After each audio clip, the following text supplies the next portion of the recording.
today is the sixth lecture. We have one more lecture to go, and so let me do first the administrative things. I think next week we can skip. I think some people are away, I was told, so maybe we do the last lecture in 2 weeks, if that's okay. I'm away 2 weeks, but same actually. I will not be last lecture. I see. Okay. So then it starts also. Okay, that's maybe not ideal either. And we only have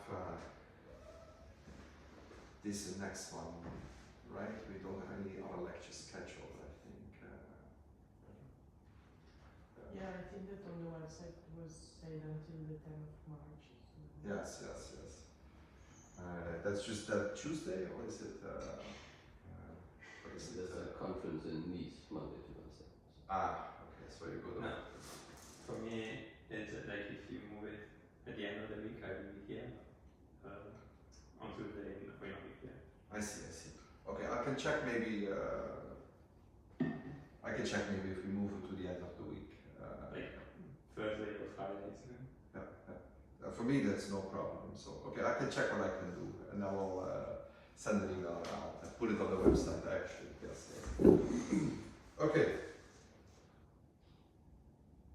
Good, because so for next time, I plan to speak a little about different, same topic of tilings, but a little different flavor than what we have done so far and done today. We have in this course so far mostly focused on how to compute correlation functions and how to use that to do asymptotics of the tilings. So in the last lecture, I want to give a different approach for proving global fluctuations of random tilings and random surfaces, and especially the Gaussian free field, without computing correlation functions. So there will be no correlation functions.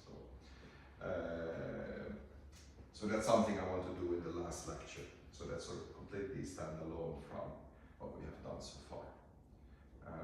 Anyway, not completely, because it will still rely on the strong signal limit theorem of Duits operators. But okay, that's my plan for the last lecture. So today I want to maybe just go a little bit to the pictures here first. I put this strictly like this, so I guess everybody can see? No, not really.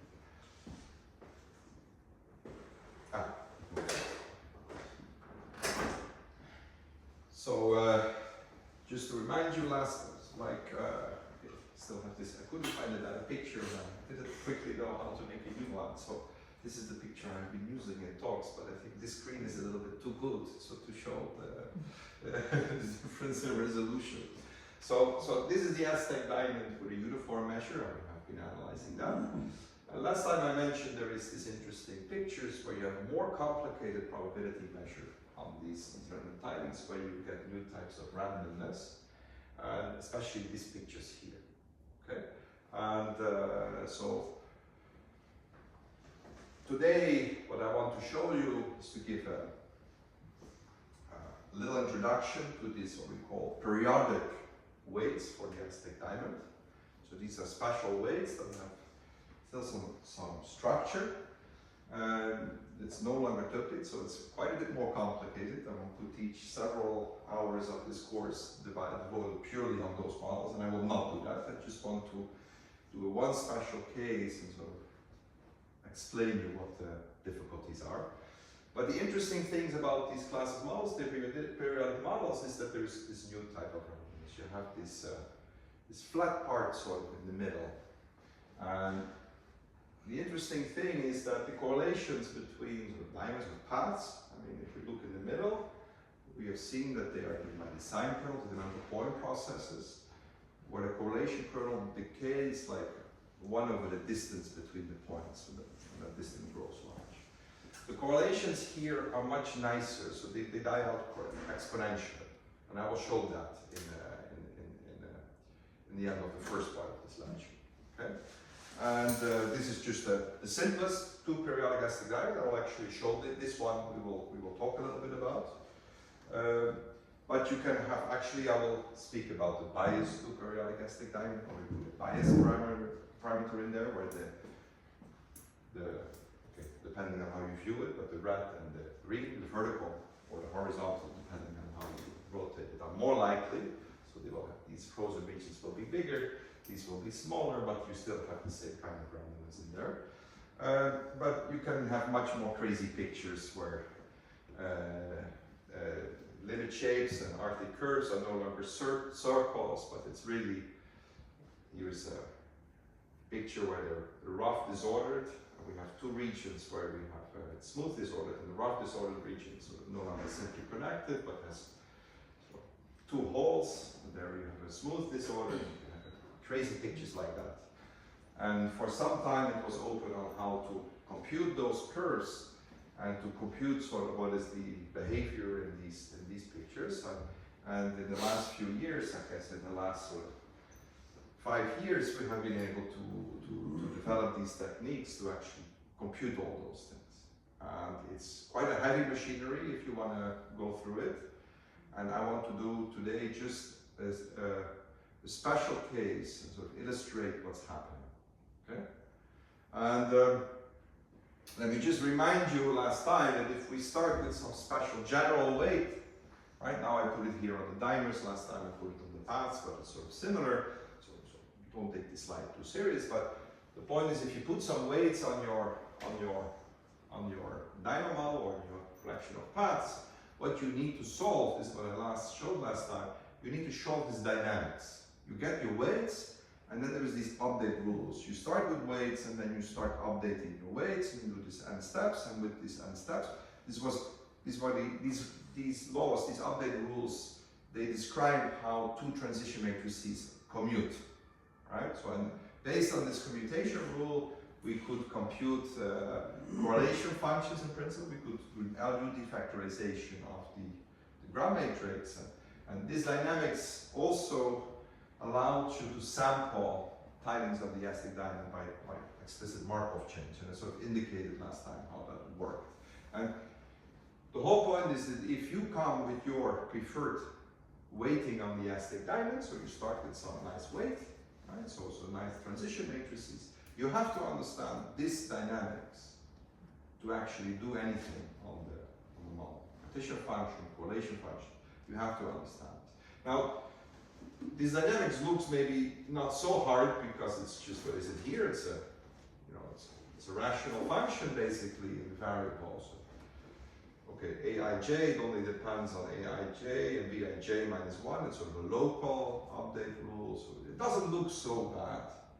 But the moment you start doing anything by hand with general weights with 1 or 2, 3 steps, you will go crazy. This is a very complicated dynamics. Okay, so in general, there is basically no hope to really control this. However, in these pictures that I mentioned here, we can actually control it. This was a little bit of a surprise, or maybe, or it's quite beautiful. Okay, so okay, so this I want to talk about today. So this is special solutions, special classes of solutions, or special classes of initial conditions, basically, for which this dynamics is remarkably tractable. Okay, and okay, so let me just recall the setup. Suppose we have some points here in the Aztec diamond. They end up here, and then we have this. Okay, we have this kind of stuff. Maybe this goes past and it goes up like that, and so on. Right, and we have seen these things. Okay, we end up here, and we end up here, and we end up here, and then we look at. So we have paths that start from the initial conditions to the end conditions, and then they are conditioned to intersect, and we have transition matrices that go from level m to m plus 1. This is a transition matrix Tm, and Tm to Tm plus 1 maybe, let me write it like that. And then we have a probability measure. So our probability measure was proportional to the product from m is 1 to 2n, or let me say 0 to 2n minus 1 of the determinant of Tm of xi m, so Tm to Tm plus 1 maybe, and here we have xj to m plus 1, and I and j run from 1 to n, say we have n paths that start from 0 to minus 1 to 0 minus n, and in 2n steps further they go to 2n minus 1 to 2n minus n, and we have the initial condition also that xi equals x to n of I equals minus I, right? So these are the initial conditions, and then this point here is the xj of m. Okay, and then we have a collection of those paths, so these are not upper indices, these are upper indices, and we look at this kind of probability. This was the algebra theorem that gave us this probability measure. And okay, so last time I mentioned that if you have these transition matrices that sort of go from this Bernoulli steps to geometric steps, so these phi's and these psi's, if you want to understand the Gram matrix, or to invert it without unit decomposition, you have to solve this system. Okay. We have also seen that if these matrices are actually tuplets, meaning that the Tm of xy is actually just a function of the difference of x minus y, so it just depends on the size of the jump. That's sort of the homogeneous transition. We have a function for the correlation function. Okay. So today I want to look at periodicity. I will assume, so this will be our assumption, that there exists a P such that for all x, y, and m, we have the following: the transition going from x to y is the same as the T of x plus p times y plus p. Okay. It's periodic, it's p periodic. The transition probabilities are p periodic. So this is still Tm m plus 1, right? This is Tm m plus 1, yes. It's just saying that the transitions are p periodic. Okay, so if p equals 1, this basically means we're in the tuplets case, right? Because then it just depends.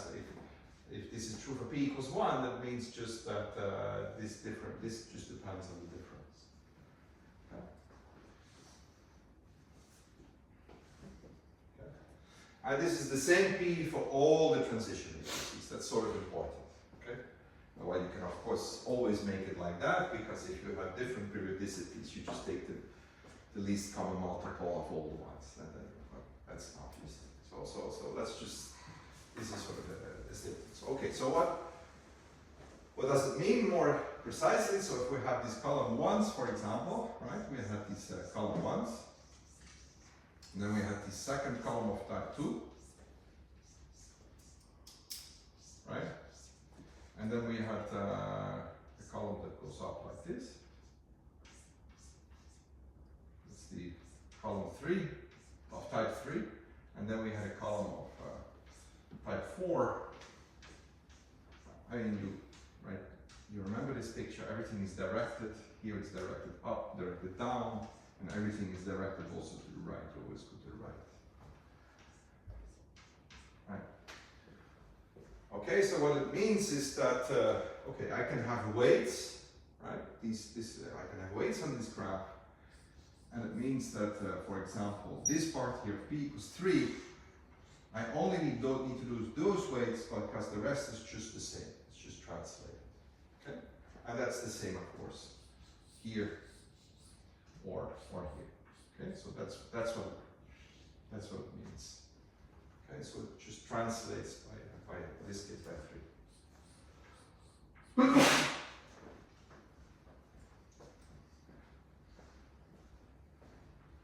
Okay, so if I look at the column 1, so column 1, right? So that means if I look at the transitions, remember this was a bidiagonal matrix, right? With some values on the diagonal, and it's of course infinite. And then we have some other values here On the out diagonal, yes, like this, yes. Then what it means that if I go p steps further, we are in the same situation. So for example, if p equals 2, it means that this block is the same as this block is the same as this block is the same, and these blocks here also, they are the same. Yes? So, and the same for the column 3 or 2, where we get the same structure, but then we get blocks that are on the main diagonal and then also lower diagonal, right? That is lower diagonal. Okay, and there is some parts here, some parts here, and maybe a part here, but then it's just a copy, right? You have this block structure. Okay, and the same for the column 3 and the column 4. So this means basically that it is basically a Duits matrix, right? Because these blocks, they are the same, right? But it's sort of what we call a block Duits matrix. So it's a Duits matrix, but each entry itself is a block, it's a matrix. Okay? So we can still define sort of this as a, we can sort of say that this, here we have a symbol, and the symbol is just a matrix of this form. Yes, this is the constant term, that's the first block. And then the off-diagonal block, I write it like this. This is just a Z somehow. This is my symbol. Okay? This is the structure of the symbol. Okay? And for the column 2 block, it's different. We get a case like this, and here we have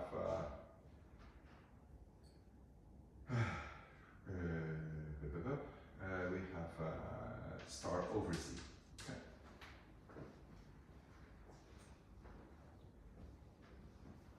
And then for the other columns, so for column 3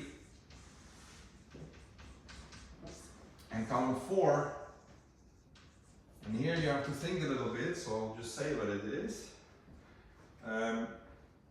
This is, remember, this is the equivalent now, right? I mean, we have, you should think about it maybe, this is for p equals 2, right?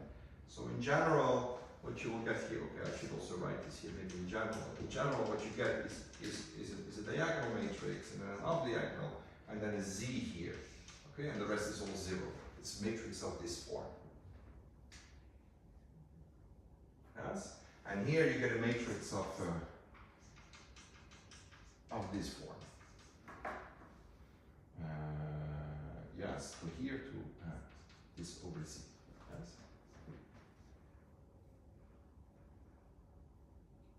And then yes?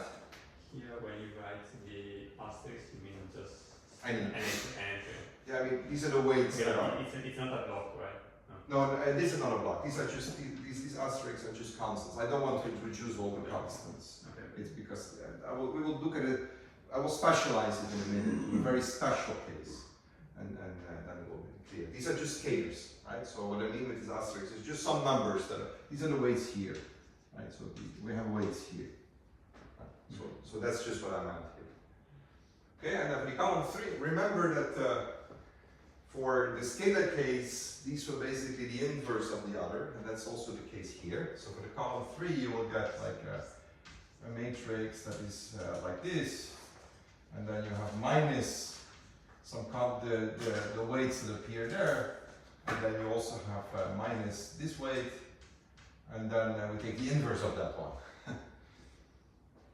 Okay, that's another column, and we have the column 4. These are these weights, but then with something here over Z, and then we put a minus sign everywhere, and that inverse. Okay. These are C or times C. Sorry. Is it minus set or minus 1 over set? Here it's okay. It's Z. Yes, exactly. Yeah. Okay, and these are just some constants. Okay, and then so the point is that the Tm of m plus 1 x y, so now I should write maybe in block form also, the transitions are in block form, so if I have a pi plus x times a pi plus y, where x and y run from 0 to p minus 1, yeah? So this is in block form, so I should say pi, pj, so this is a notation to indicate the block form. The I and j tell you which block you are, and then the x and the y tell you where in the block you are. Then this is a 1 over 2 pi I times the integral of am, that's some am of z, and times dz, dz over z to the j minus I plus 1. This is the formula for the transition functions. Okay.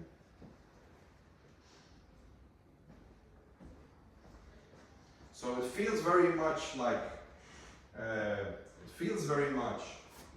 Duits case. It's just that wherever you have a scalar symbol, you now have a matrix valued symbol. Okay, so this is a matrix because this is also a matrix. This is a p times p matrix. Am is also a p times p symbol of this form that you just read out from the weights. You just put them in this matrix, and then you get this graph. Okay. So that's the setup. And you can ask, for example, the question: what are all the possible block Duits matrices or block Lauréat matrices for where the principal minors are non-negative, or non-negative, which you need to define a probability measure here, and these four are the unique ones.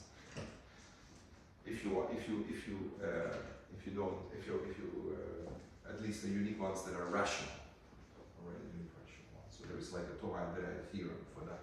So that's a very nice setup, and since it's Duits structure, you would think that you can just copy the theory that I did for Duits matrices, right? Transition matrices that are Duits, scalar Duits, and compute a correlation kernel. And the answer is yes, it works. There's only one important caveat, and we'll come to that. So let me now just state a theorem, right? So theorem.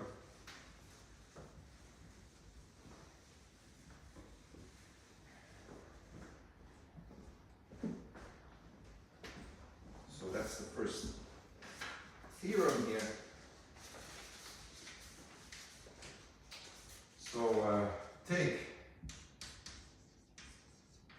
So set. So we have a bunch of matrix value symbols, right, for each m. So let me now write AZ is the product of all these over all the symbols that we have. Okay. And I do this quite general. We will specialize to the Aztec Diamond, but you could take any sort of columns that you want. You glue together, you take your preferred ordering, and you take your preferred weights, and then you take the product over these matrix value symbols.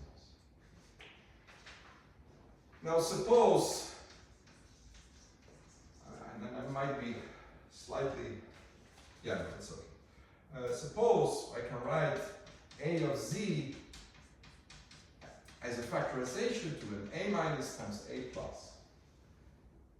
Okay, this is exactly what we did for the scalar case, where the symbol, we put all the symbols that we have that are analytic and inverse and analytic inside the circle and outside the circle. And we know how factorization, which actually gives you an LU decomposition of your matrix. Suppose if you have this, then such that A minus plus minus the inverse is analytic for Z bigger than 1, and let's say also, I mean here this is maybe not so important, continuous up to the boundary. I mean this will be clearly the case because our symbols will will just be mirror, rational functions, but in principle, you could do the statement works even more general, but this is analytic for z inside the circle and continuous for z up to inside the circle and up to the boundary. And let's also say that a minus of z behaves like the identity for z going to infinity. Right? And we have these points that go from, right, with the initial points that I had, and then there's a theorem. Suppose I have that. Okay, then I have no more space. So,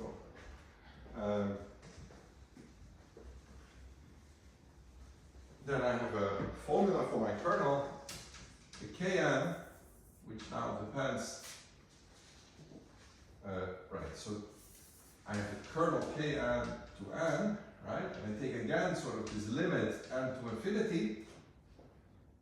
We take again the number of points to infinity, that's what we did. The number of paths to infinity, that's what we did in the Duits case. And you write m to p x plus j, m prime to p y plus j, not plus j, plus j, let me call this k, and j and k run from 0 to p minus 1. So I get a kernel, and I write this also in a matrix form. It's a matrix form. And the kernel in matrix form is given by minus the indicator function that m is less than m prime of integral of 2 pi I. These are both, of course, just the transition functions, and j is m plus 1 to m of aj of z, dz over z to the x prime minus x plus 1, plus 1 over 2 pi I squared, and this is, of course, the important part. The product from j is m plus 1 to n. So if we have n steps, right, we have, well, in the end we will have 2n steps, but doesn't really matter. I will replace this by, we will have an even amount of steps, but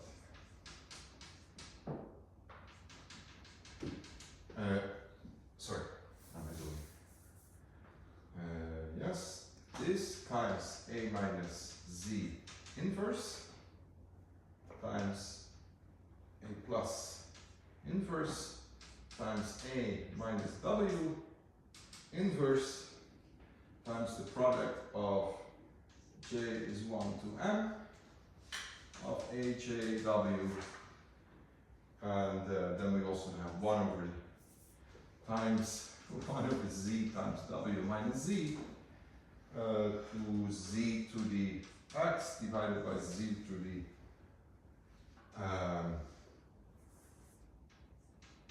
I should be using 2 on the board. This should be consistent with doing wx prime dz dw. Okay, so m px plus j and prime px prime plus j prime, j and j prime run from 0 to p minus 1, and they have this formula.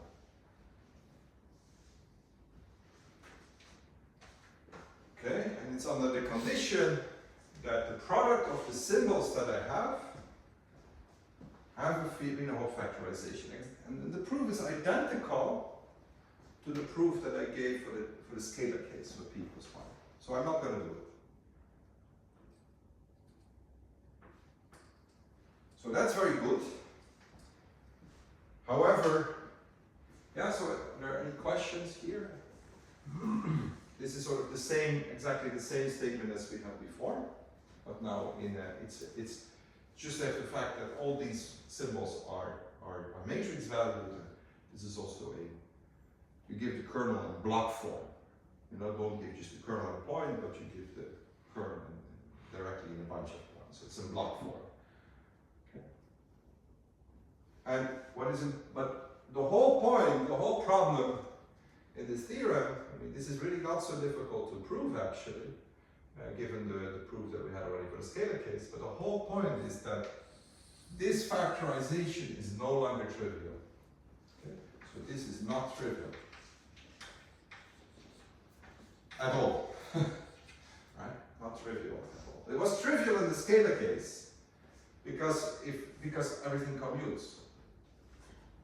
But now these things, they don't commute. So it's not even clear there exists one. Okay, you can actually quickly, general theory, it will exist under the right conditions, but how to compute it? And the point is that actually this map that I mentioned here, this was just for general weights. I can just write this assuming that the parameters are p-periodic. I can write this also an update for basically symbols. I can actually use this dynamics to compute this. Okay? And that gives you just an answer. However, I told you that this dynamics is actually very, very complicated. Okay? So yes, on a computer you can do it. By hand, you know, you start with a size, 5 Aztec Diamond, you will already spend an awful afternoon updating all the dates, the parameters. So this is not really what you want to do. Okay? So now I claim that actually in this case, there is this dynamics in this particular case can actually, if we can do this quite general, we can actually see that this dynamics is actually on the space of these symbols, right? So this dynamics now acts basically on matrix valued functions. That the action there is actually linear in a particular way. This is much more complicated. It looks like if you choose the right coordinates, things will become linear, which is an amazing surprise. Okay, so this is something that I want to talk about. I don't want to go to too much detail, but at least I want to tell you how this linear structure looks like in a particular case.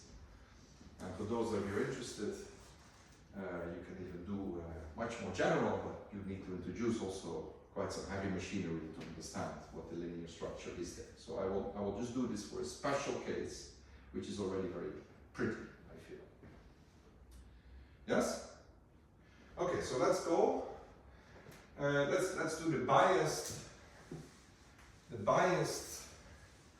two-periodic Aztec Diamond. So I'm going to do basically this picture. I'm going to do this picture. So this is the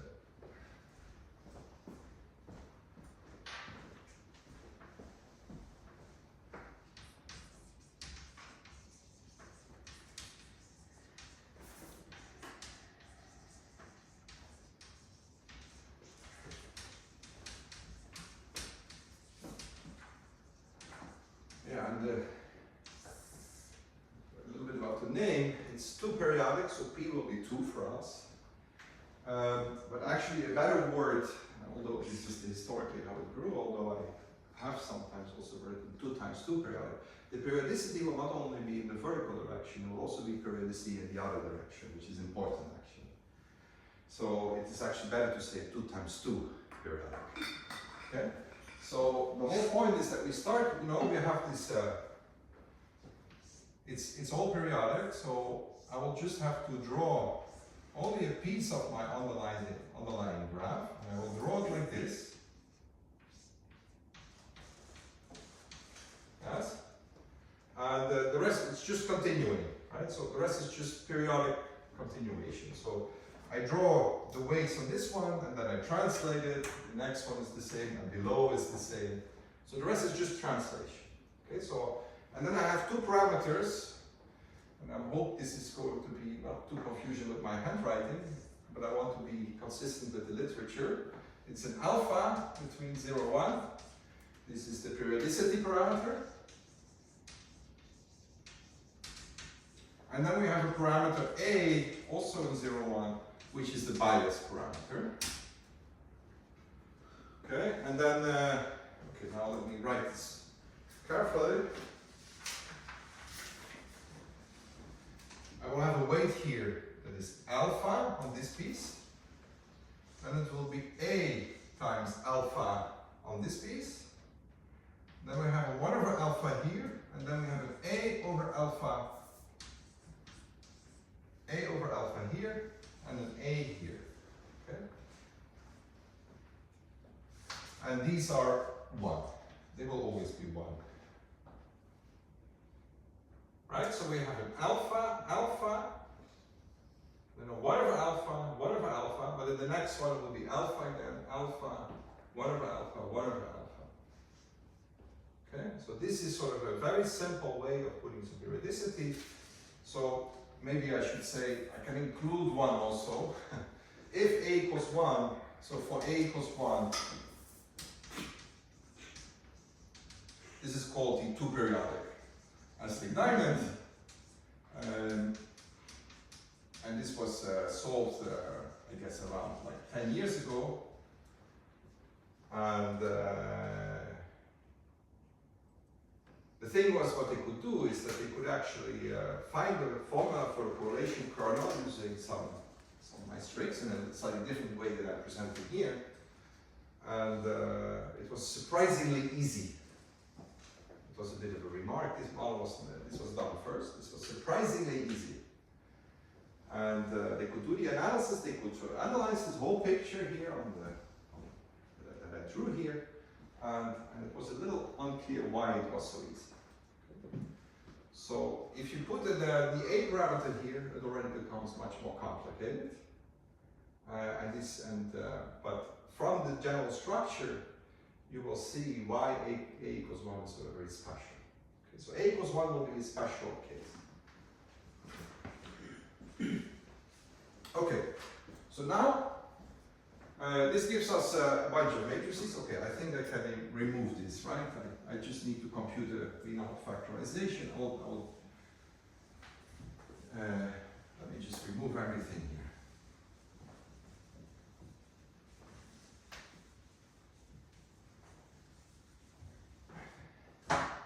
So now we have to put these symbols, right? And we have two sort of steps. We have the even steps and we have the odd steps, right? So the even steps, these are these Bernoulli steps, and then we have an odd step that goes, these steps go down, and then it's even again and odd. Okay, so we have basically two symbols. That's it, right? So let me write E for even of Z is alpha A times alpha A Z over alpha 1 over alpha. Okay? And then I have E odd of Z, which is going to be just 1 A over Z A 1 over 1 minus A squared over Z. This is the inverse of the matrix that I wrote down earlier. Okay? So these are the matrices that these encode everything. Okay?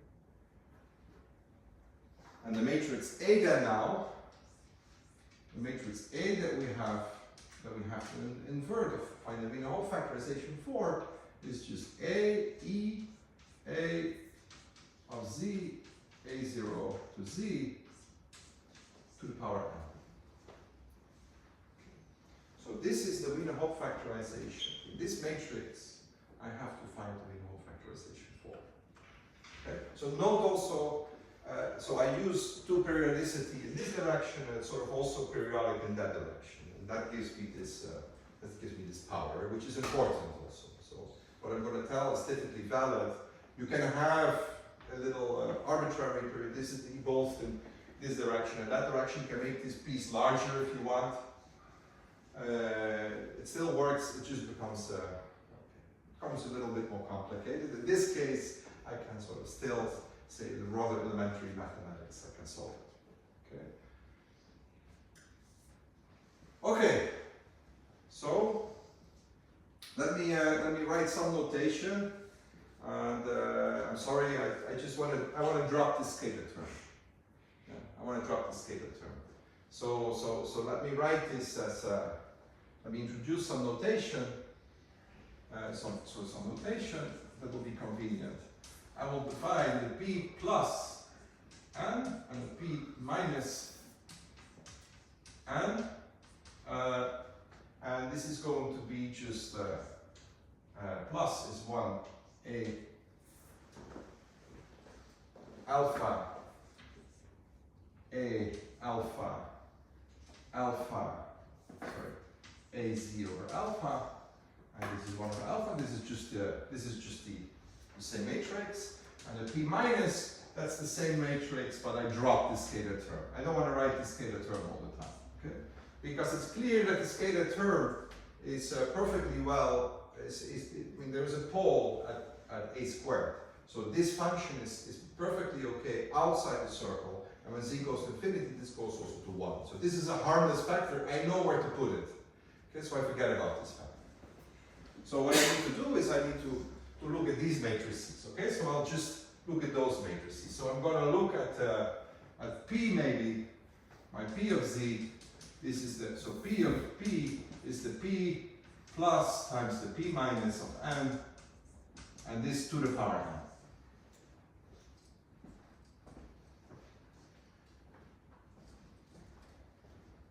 Okay, and I need to find the Wiener-Hopf factorization. So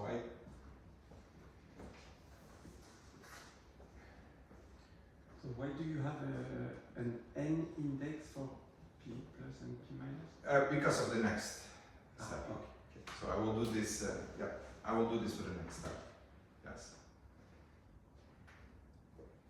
So let me just tell you that, right? I mean, P plus is perfectly analytic inside, but also the inverse is analytic inside, right? Because if I take the inverse, okay, I just use Cramer's rule, right? I mean, okay, and I swap these things around, I put some minus signs at the right side, right? It will just still be analytic on the inside, but I also get the determinant, and the determinant is alpha times 1 over alpha, it's 1 times 1 minus a squared over z, right? So the determinant of P plus here of n is 1 minus a squared times z, and this has a pole at 1 over a squared, right? And the same here, the determinant of P minus of n here is exactly 1 minus a squared over z, so this has a pole at a squared. Right? So both B plus and P minus, they are nice factors, right? No problem. So for a Wiener-Hopf factorization, basically if I would have I want all the minus to the left, and I want all the plus to the right. Okay? So how do I do that? Well, you can remember yourself from that we had this, right? I mean, this update, the rules of how things update in general. If you just specify this for this case, you know how to update these matrices, okay? And what do you get? You get the following. So you know how to update two of those matrices. Okay, so we can find, so there exists P minus n minus 1, now here comes the reason for the upper index. There exists P plus n minus 1 such that this is equal to P minus of n minus 1 times P plus of n. Okay? So there exist these matrices and they have the same form. They have the same form, but they have just different constants, right? They look the same, but they have different, it's no longer alpha. Maybe it's alpha squared plus 1 or something, right? It's just, there's a very nice update rule that you can just, I don't want to specify it because we won't use it, but there is a nice way to switch these matrices, update these parameters, but they keep the same structure. And then, so here in the last line, the index for P plus is n minus 1 or something. yes, also n minus 1, yes. Yes, yeah. Okay, so I switch these two matrices. But then I write this as the P minus n minus 1 times the P plus of n minus 1 times P minus of n minus 1 to the n minus 1 times the P plus of n minus 1. Yes?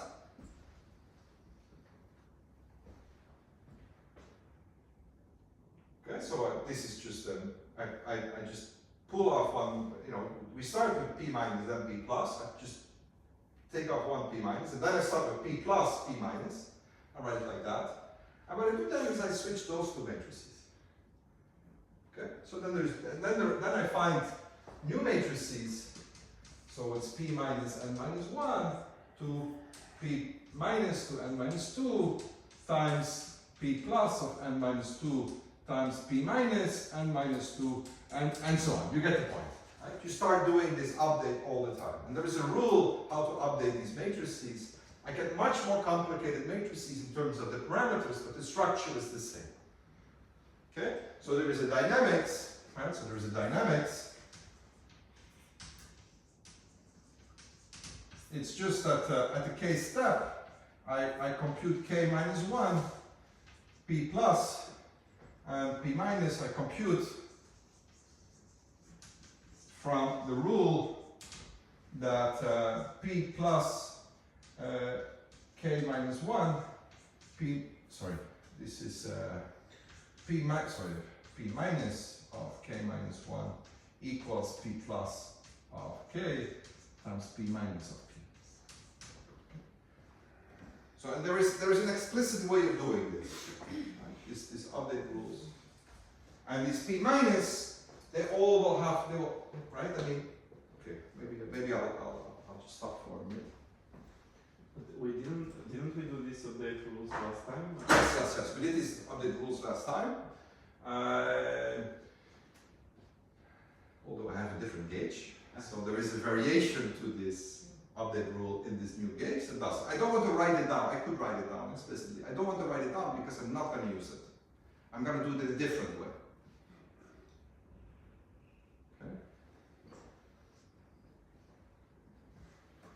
So there is a way of doing this, and okay, this gives me in the end a factorization, right? Obviously. Now, what is important here is, okay, so the dynamics is slightly easier than in the general case because of the two periodicity in the horizontal direction.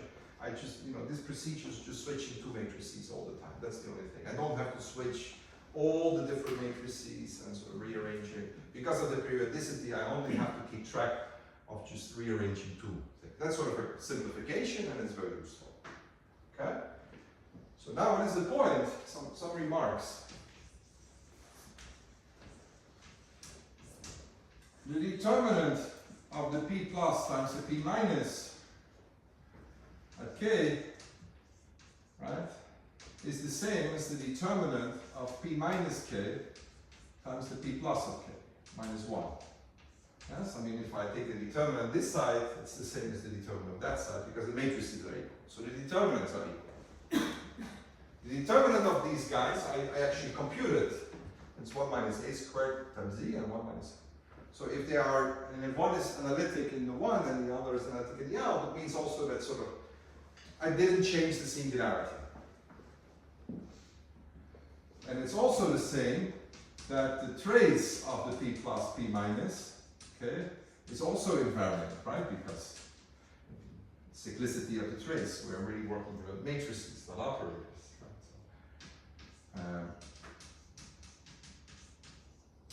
right? So we also know that this also doesn't really matter, right?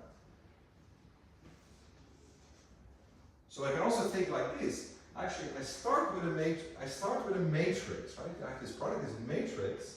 I switch it, and then I put it in again.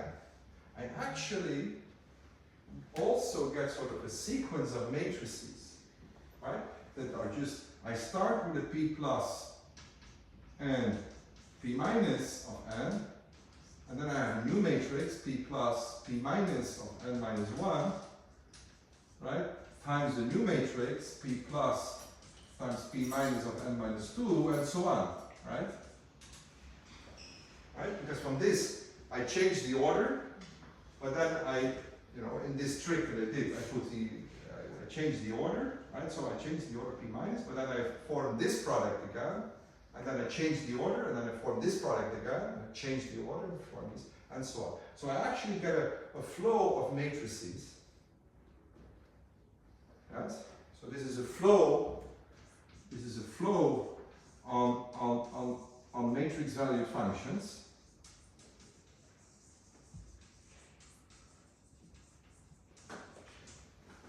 And not only that, at each step, the determinant of p plus k, p minus k, minus, so this is a function of z, so the characteristic polynomial is constant. Does not depend on k.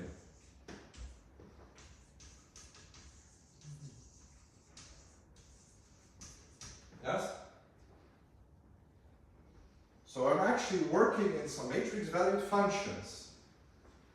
Very simple matrix valued functions. We have.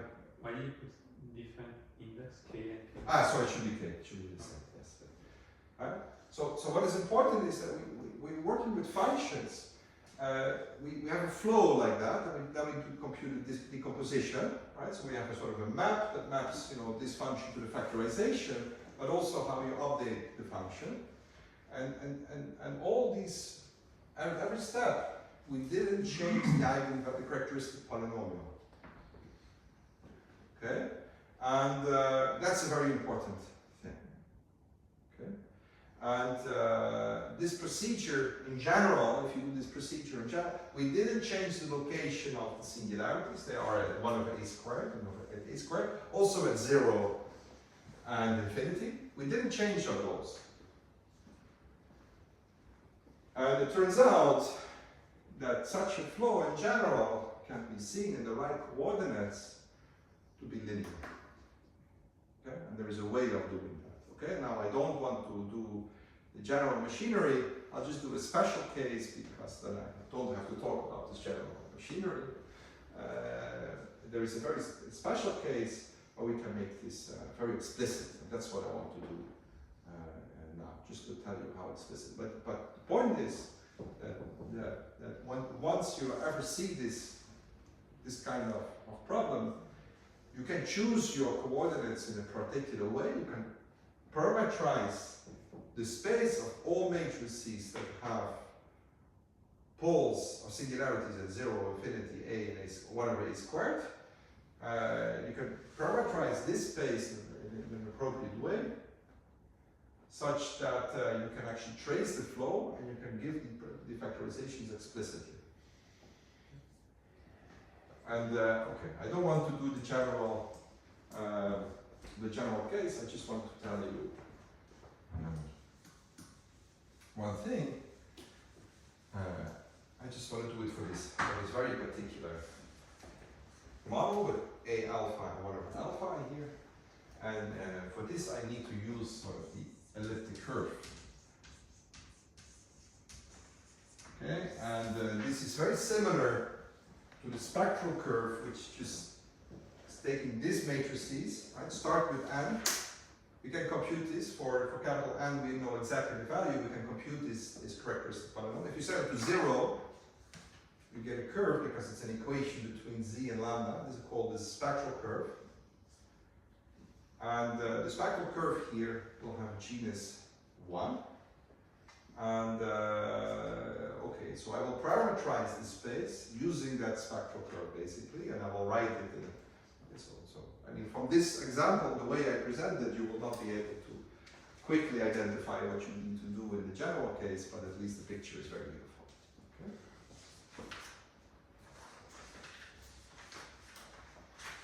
Okay. Okay. Cool. So I will look at a curve. All points x, y, and they're just real, such that y squared equals x squared plus 4 times x minus a squared times x minus 1 over a squared over a plus 1 over a squared times alpha plus 1 over alpha squared. Okay. So that's just a special thing. This is the form. So it's y squared, then we have an x squared, but actually we have x 3 times here. So this is a cubic term. So this is really of the standard elliptic curve. And okay. You can show, okay, so this is something, I'll make lots of claims about this. I mean, this is sort of standard how to show this. I want to show you this curve. Note that the 0, 0, right, is always on the curve, right, clearly. And what you will see is that there is always, this is a case, let me write it like this. There is always a sort of disconnected part in this case. And so this is y, this is x. And yeah, there is always this arc that you have here, e minus. Okay? So this is just some example of a curve that you might consider. This is not, has nothing to do with the... It's very much related to this one, yes. Okay, but this is some remapping of that in some new format Yes. somehow. Okay. And I'm going to explicitly make a connection for this particular case. So my claim is that if you would start with more difficult periodicity, higher periodicity, you can do something similar, but then you have to replace this part by something more complicated. You have to go to the Jacobian of the spectral curve. Okay? So this elliptic curve has a group structure, right? So let me say, like, I mean, how do you define the group structure? Well, if you have a point P here and you have a point Q, how do you add points? Yes, exactly. You have this nice line, right? You draw a line, and you draw a line like that. It goes like this. Then you, oh, that was a bad point to take. Let me take this point. Let me take this point here. So then you draw this line. You come here, but then you flip it, and this is P plus Q. So it's true because it's a cubic equation. If you take any 2 points generically, then if I draw a line through these 2 points, there should be a third intersection point. And you take that intersection point, and then you reflect with respect to the negative. So with the real x-axis. Okay, this gives you the group structure. And the identity for this group is an affinity. And if you want to compute P minus P, right? So then let's say minus P, this is at minus P, you just reflect to with this axis because, okay, I mean, so if you take P plus minus P, you end up, you know, that's sort of that's the special point, then you end up in infinity. So this is sort of the negative, so you take P minus P like that. So the elliptic curve has it's a group. So now what I claim is that, you know, this elliptic curve is really built out of the spectral curve of this one. This arc, this piece, parametrizes all the possible matrices that I can get. And if I take the flow here, the flow is basically linear with this group structure. I'm just going to add a particular special form. Okay? So let me just go here now.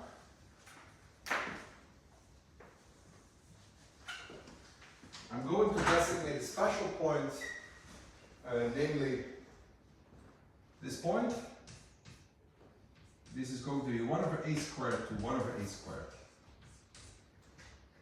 That's my a. Okay? So I'm going to give a linear flow.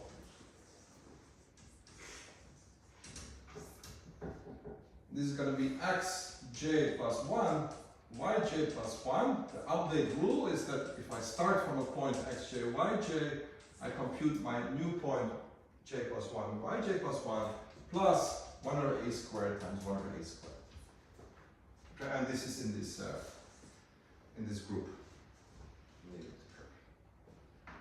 And I start this point from a special point, and this is not so important, but let's start it anyway from this point, that this is minus 1 to minus 1 minus alpha squared divided by 1 plus alpha squared. It doesn't really matter the exact points maybe, but it's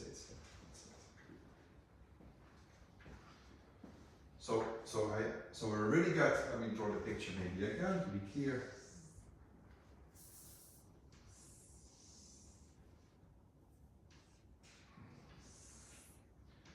We have 1 over a squared here, whatever a squared.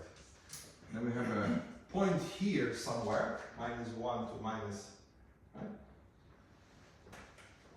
And this is my initial point, and then I start just doing this group structure. So I get this, and then this is my next. This is my second point. Then I compute again. I add this point. I get this. So I get this point, and so on and so on. So I get a linear flow.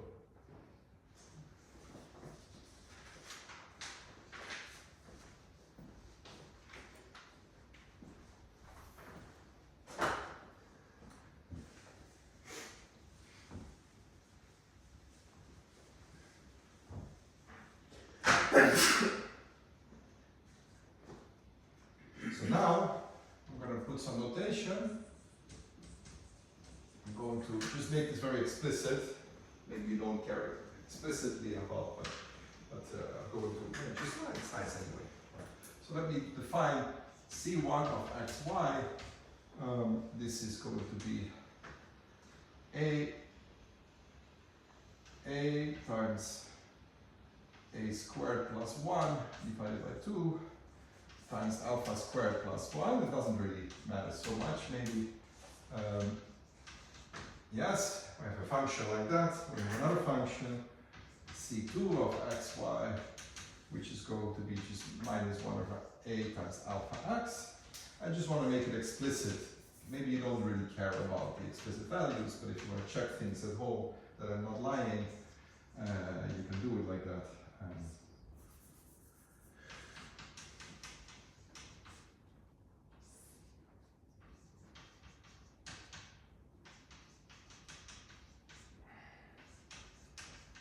Okay, so I have these three functions. Yes?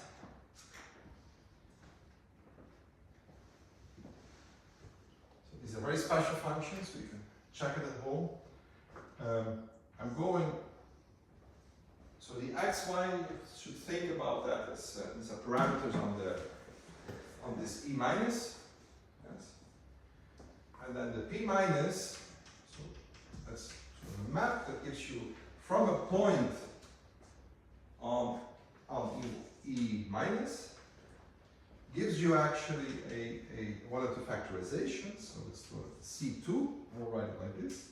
I mean, these are all functions of xy, right? I wrote it above. I will use the shorter notation, which things fit. C1, 1a squared over z, 1 times C2 of xy, sorry, that's C1, and is that really true? Because I have a feeling that maybe it's not so important. Yeah, that's true, C1 and 1, and P plus of xy.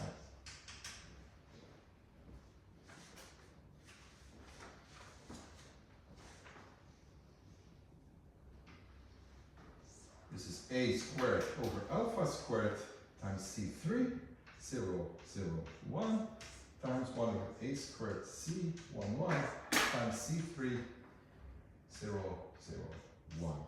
Okay?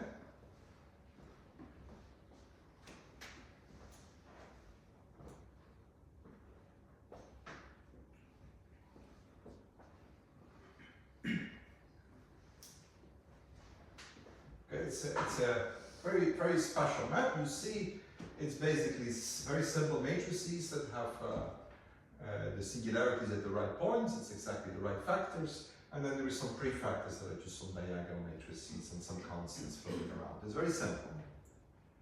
And now I claim that if you do this procedure, you can construct it out of this map. Okay? So now I claim that if you take now the pk plus minus of c, this equals the calligraphic p minus here that I have. This is calligraphic, right? So plus minus at the point xk to yk, and this is maybe n minus k.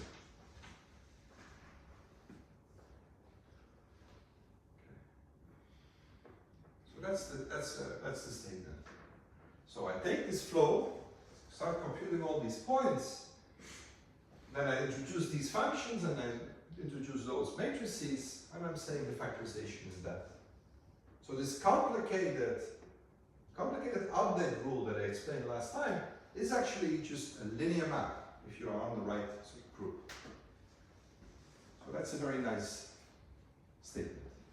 And this will help you to compute the correlation kernel, and okay, then we have a nicer form of the correlation kernel. I mean, I don't know how you feel at this point, but before this lecture, I mean, I mentioned the update rules, which gives you in principle the correlation functions, but that was horrible. Now at least I made it easier because the update I made it linear. I went to, there's a nice group structure. Okay, so now if you look at the correlation function, you can write down the double integral formula in terms of this flow. And then hopefully you can do asymptotics, and the answer to that is yes, but it's still very complicated. Okay, it's still, but we have reduced the, we have brought some structure that we can use. Yes. What time is it now? Because I'm wondering how much I want to speak more about this, because I also want to do some other things. 40 past 10. 40 past 10, so I'm talking for basically 1 hour. Yes, perfect. Okay, very good.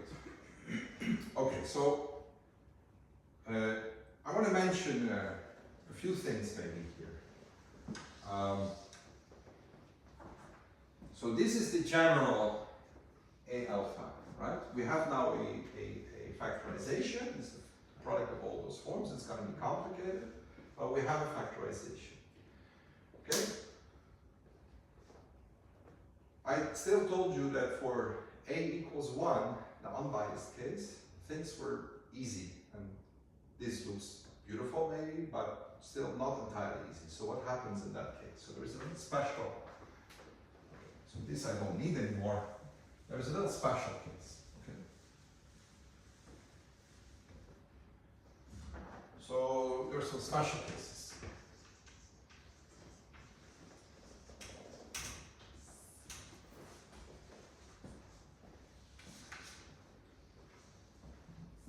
So special cases is when let me first take the periodicity. Let's turn off the periodicity. If alpha equals 1, I'm back into the biased Aztec Diamond, right? If alpha equals 1, there is no periodicity, well, the periodicity is just 1. We're back into the Duits case. These matrices, okay, now I remove it, they are here. If alpha equals 1, I mean, these are basically Duits matrices because this value is equals to that, and this value equals to, it's actually Duits case. We're back in the Duits case, just biased Aztec Diamond as I already discussed. But there's also a special point here. So why is it special? Well, you can just compute what happens to the spectral curve.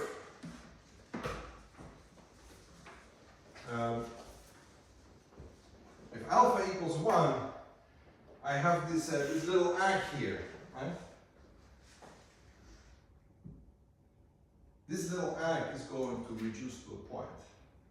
Okay, it's gonna be just it's a special case. This absolute minus collapses to a single point. So it's sort of a degenerate case of the elliptic curve. And if you then start adding points, well, I mean, it's constant. The flow is constant.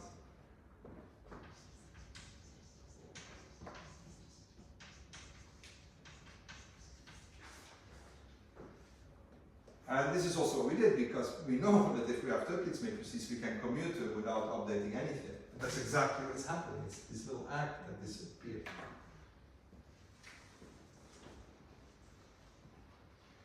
So now there is another interesting point that this one, right? So that was one case. Another case is when A equals 1. And this is not something you maybe see very quickly. But if A equals 1, then 1, that's the point we are adding. That's a computation you have to do it. I will just not do it. I will just tell you. This is of order 4. This is a finite. This point is a finite order. Remember, the order of an element in the group is just, if the order is d, then 4 times d is the. Right? If you add d 4 times, if you add the point 4 times, then you didn't do anything. And that means that our flow is actually not too bad. We start with this point, and then we add basically here, and then we come in a point, then we have this point, and then I add it again, and then I end up with this point, and if I take, okay, I'm not sure, I'm not drawing it in the right way, but oh yes, I am actually. So it goes like this, and then there's this point. So there's these 4 points that you pass through. You start here, this is 1, then it's 2, then this is 3, this is 4, I believe, and then I'm back to 1. I go just round 4 times. You have to compute it, okay? It's I don't have any special reason why this is, it's just a computation. But it's 4 periodic. Oh, but then I'm in a very good shape, right? Because, okay, I have to compute 4 of those iterations. Okay, I do this by hand. It's not very difficult. And then I just plug it in and I get an explicit factorization. So this really gives you, these both cases give you explicit factorization.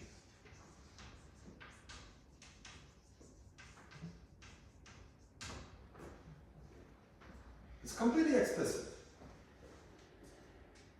You know, it's still difficult because the correlation function will still be a double integral form in a block-Duits case, so the integrand will be a product of matrix valued functions, but it's completely explicit. So there is hope to do something. And so the reason why, maybe in some sense the reason why these formulas were so simple originally in the case for the first time it was organized is actually was that it's an order 4 point, and this was an important thing. You can also have order 6 and order 8, and you can try to find those. I did have some fun at some point to find those, and you can actually find those. If you want, I can give you the order 6 point as well. So there is some special values of A and alpha where it is of finite order. This is not extremely important, although I initially felt writing the paper that it was important, but it was not at all. Unfortunately, more clever people than I understood why it's not important. So there is you don't need to use it. However, if you have a finite order point, things do become slightly simpler if you want to do asymptotics, because things become more explicit. Okay. Okay, very good. So I want maybe I don't want to say too much because it becomes a little technical to actually do this, but do you see anything in these kind of pictures, but from these special points? So of course, yes, we no. have there's no. No, it's completely continuous and analytic in alpha as well. I mean, okay, A equals 1, you see it's very symmetric. Sure. But sorry, alpha equals 1. Sorry, A equals 1 is very symmetric.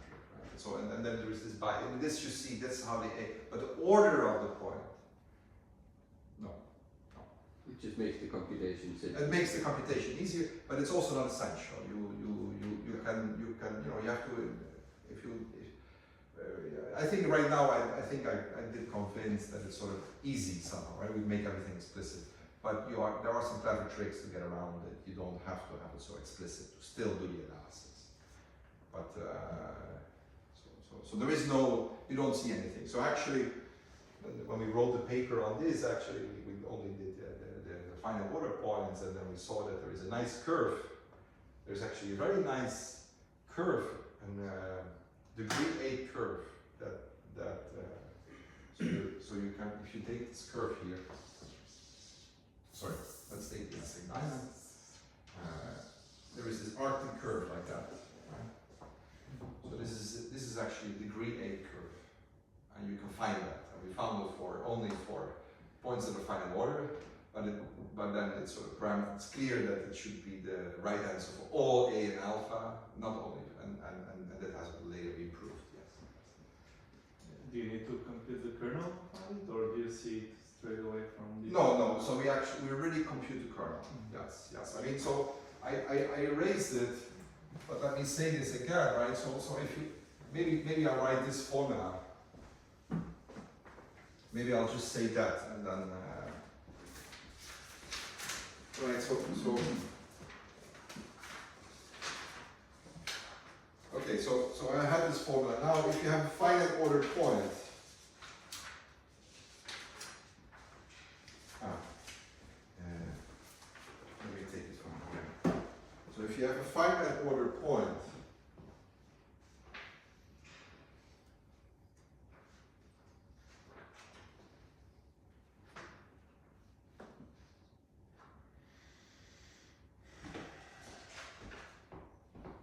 I mean, you really you get something of this form, right? So you get a double. Let me not write a full general case, just to give you an impression. You have this PW, which is the P is basically the. Okay, so that's the product of P plus and P minus initially. Okay, and let's let D be the order, and let's look at the size of the Aztec Diamond is also a multiple of the order. Then it's slightly easier. Then you get this P plus D, which is, these are, I'm just gonna write this down just to give you an impression. But you have some kernel of the following type.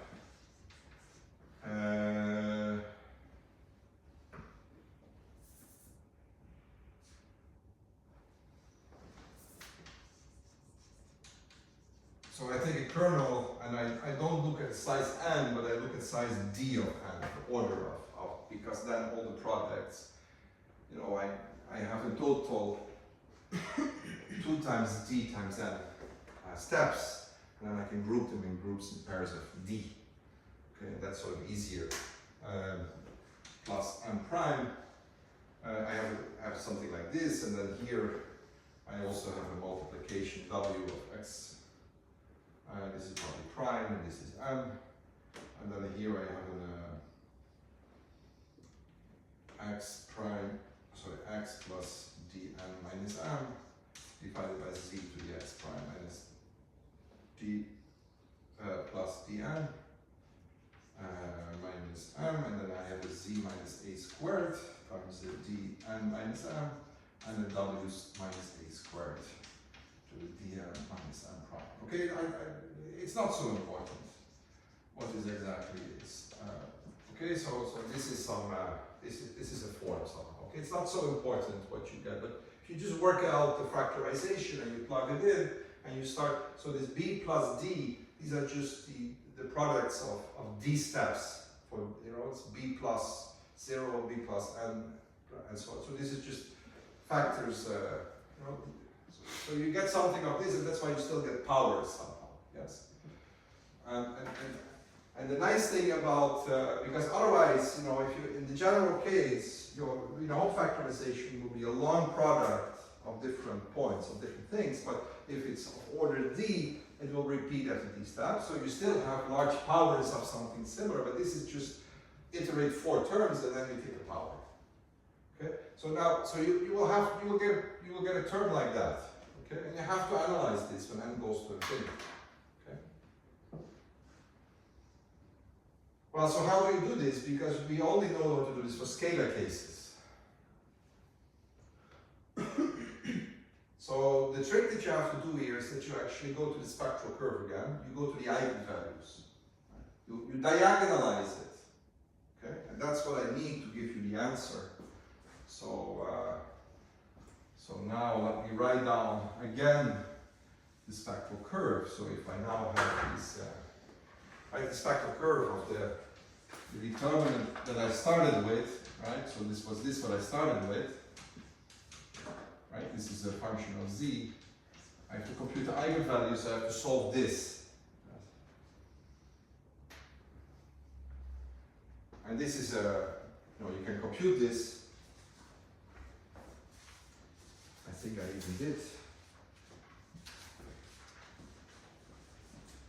So this will give you lambda squared minus alpha plus 1 over alpha times 1 plus a squared times lambda times lambda plus 1 minus a squared of z times 1 minus a squared of z equals 0. Okay.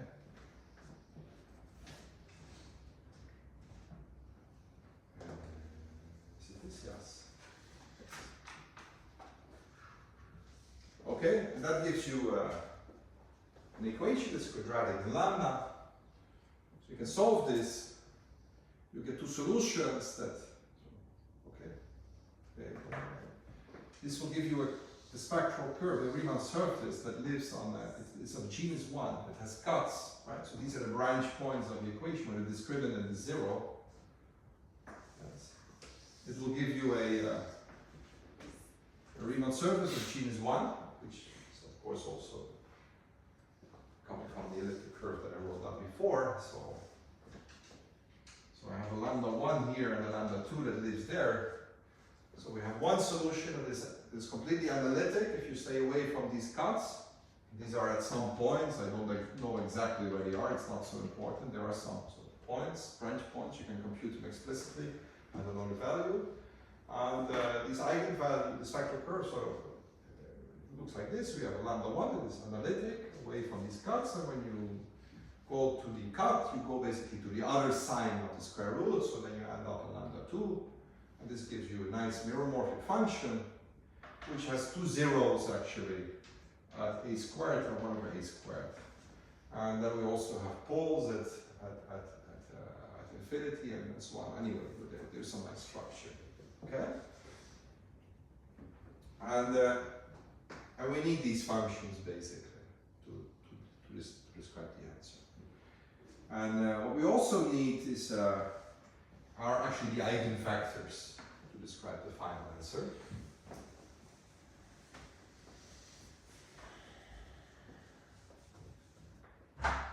So you're gonna diagonalize these matrices. So you also need that P of z then is like E of z times lambda 1 times lambda 2 of z, lambda 2 of z 0 times E of z. Okay. Inverse, right? So you're gonna write it like that.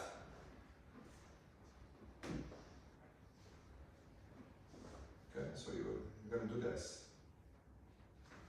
And so the lambda 1 is sort of mirromorphic on this surface. These eigenvectors are, of course, in terms of the eigenvalues, you can write them down explicitly. They will also be nice functions on the Riemann surface. And we will need the function f of z that is defined as follows. It's E of z 1, 0, 0, 1, 0, Ez for z in R1. And it's E of z times 0, 0, 0, 1 times E of z inverse times z in R2. And this function I claim is actually, this is mirromorphic on R.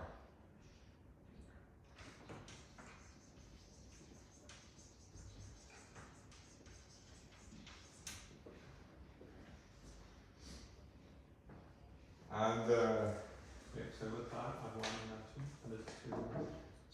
so this is the first sheet, and this is the second sheet.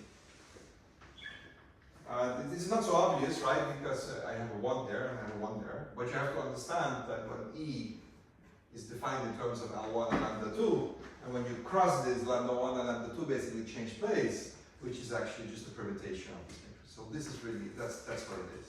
But this function is very important. Okay?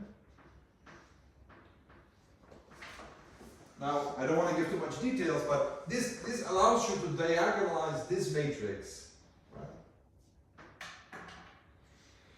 We also need to diagonalize these matrices, right? To write things in scalar form. Now there's a very nice thing that is because P plus and P minus, because of the periodicity, P plus and P minus actually commute. And this is a consequence of the periodicity. Once you start coming back, you can actually show that P and P plus and minus commute. It's a completely easy thing from the periodicity. From the periodicity of the map. So that's also why the order of the if you have something of final order, it helps you. So you can diagonalize them actually using the same EZ. And then you are in a scalar business. However, all your integrals, you have to be a bit careful because you live on the surface. And you have to do saddle point analysis for contours on the surface. Okay? So saddle point analysis, I don't know how you feel about it. If it was the first time you saw it in this course, I guess you find it painful. After you did 10 of those, you think, okay, it's not so bad. But now you have to rethink again everything. It gets a little painful again. Okay, but it's painful, but it's really okay. You have to just sit down and do it. Right? It's not impossible. I hope I convince you that this is you can in principle do things. So I just want to give you the final answer. What happens if you take the limit when you are in this disordered region? Okay, I just want to have this. So if you are in this disordered region, so in the biased case or whatever, or in this whatever case you are, so let me take just the unbiased case. And let's just look at the center. Yes, let's look at the center. And then we have a kernel Kn, and then I'm going to just take the limit and goes to infinity, and then, okay, so I have some points. Right, so it's let's call this P. It's any point actually, any point in this, any point here in this case, right? So if it's P plus, say M2, well, I don't know, I have to DM plus 2 times X plus J times P plus D times M prime, and I think actually I have a 2 also there, but it doesn't matter. Plus J prime. If I take these coordinates, so I'm sort of looking at this point and I add sort of local coordinates around these points, and I find that, and I take the limit, what will happen is something very nice, very simple actually.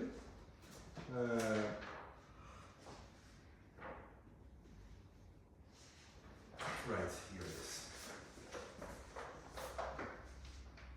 It's minus m less than m prime times the integral over gamma 2 of fz times lambda z to the d times m prime minus m divided by z to the m prime minus x prime minus m plus x dz over z, and then I divide by z minus a squared times m minus m prime, and or it is actually, if m is bigger than m prime, we get another contour, and this is the contour 1, this is the contour, no, this is the contour 2, and this is the contour 1 of fz of lambda z, the same thing. It's the same, exactly the same thing. Only the contour changes.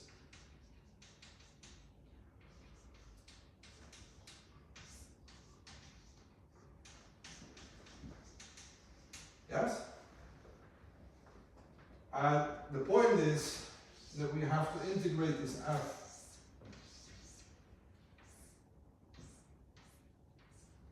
So that this is the contour gamma 1, and this is the contour gamma 2. It's the same contour that goes around one of those intervals, but we take gamma 1 if m is bigger than equal to m prime, and gamma 2 is if m is less than m prime. That's it. And it's the same function.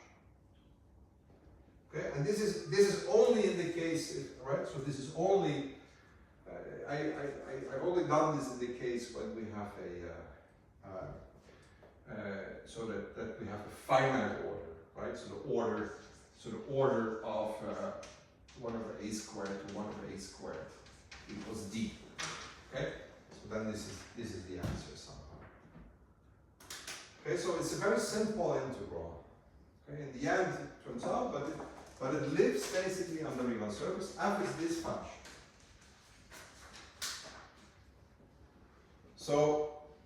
maybe if m equals m prime, let's maybe look at the simple case when m equals m prime, so on the diagonal, not x equal prime, but m equal m prime. So let me write that formula.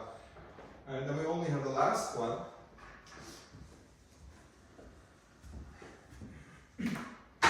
So this is, so if m equals m prime, I get basically the kernel that is just f of z times dz of z to the x2 x prime minus x plus 1.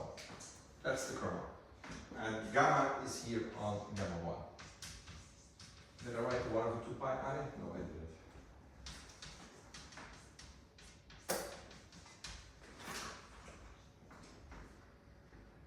So that's the kernel.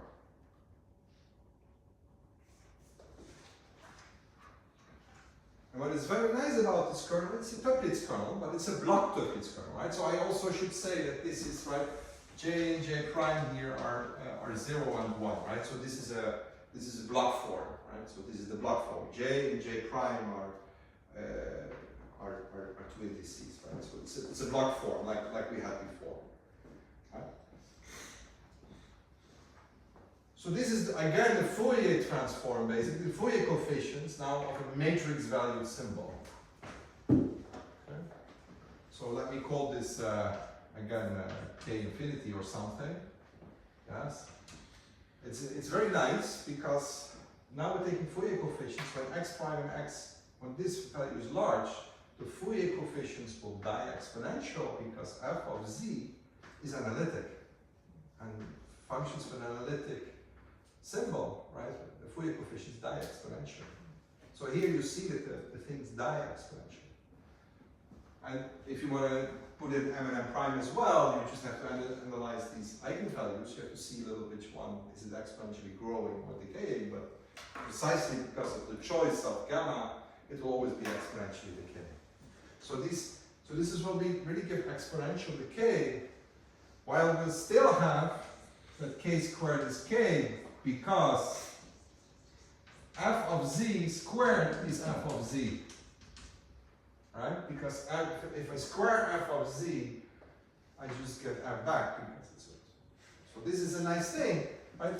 Because in the scalar case, if you look at the, okay, we expect some Toeplitz matrices, and we know that the symbol squared should be 1. If the symbol squared is 1, and then it's even then it must be an indicator function for a set, right? So, and then you will have a drop off, and then you will always be in the situation that the correlation functions must decay. They must decay like whatever the distance. While here in the matrix case, you can have the situation that f is actually analytic, and you have k squared. So you will actually have exponential decay of correlations.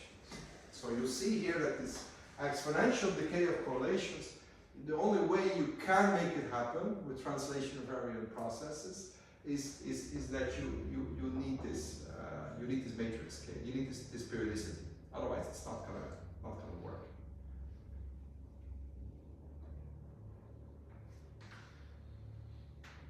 Okay, I think it's time for coffee. I hope it was clear for here. So after the break, I will do something, go back to actually talk a little bit about hexagon tilings, and hopefully, and I will show you that in case you cannot find asymptotic inverses for your matrices, what do you do then? And there is a whole world that I will just push down your throat in 1 hour, which is related to orthogonal polynomials. And I just want to set up the things, just to make the connection to orthogonal polynomials, and I will do this very gently, but not say too much after that, but just at least show that there is a connection to a whole other world, which has also been exploited in the literature. It's an interesting way of thinking about these models as well. Okay, so the remaining time, I want to talk about a different approach to this kind of models, which works, for example, works also for the Aztec Diamond, by the way, so I don't want to, but it actually, it is nicest discuss, also to see something else than just an Aztec diamond, it really helps you. I think something. Let me just. Okay, something happened with this file. I think I updated some style and that created some mismatch. But anyway, for the hexagon, for lozenge tilings of the hexagon, is really the method to go to because you don't really know how to do anything else. Okay, so for the Aztec diamond, one of the nice things about the Aztec diamond that was very helpful for us is that we draw these paths that for free we can go to infinitely many paths. Right? We can just add paths because they don't do anything. And that means that instead of looking at an finite matrix, we have to invert an infinite matrix, and that's much easier. Right? So, but there was luck for the Aztec diamond, for the hexagon, although you can look at certain situations where you can take the limit. That's really a different model. If you look at the finite hexagon, and you really want to understand the finite hexagon, you cannot add more paths and do the same things. Okay, so then it's really a method that everything I said sort of basically fails.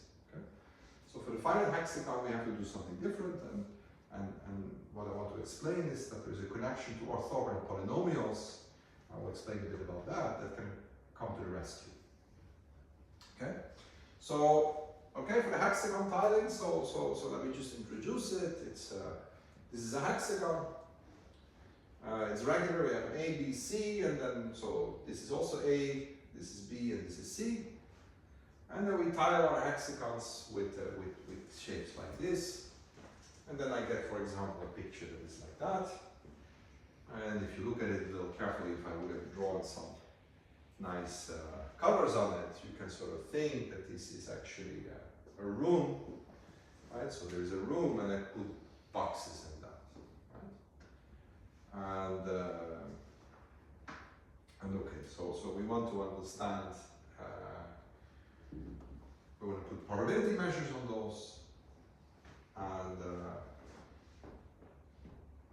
and then study what is the behavior of these tilings. Okay, so maybe let me just say one thing because I want to show you proof of that. You can ask yourself, how many ways are there to actually tile this hexagon? How many ways are there to put boxes like that? There's a very beautiful formula which is called McMahon's formula.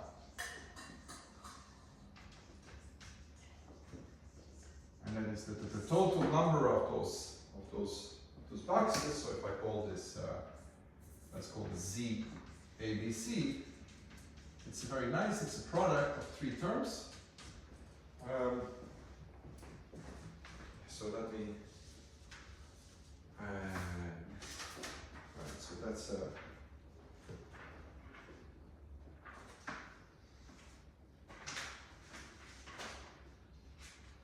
How is it spelled? McMahon.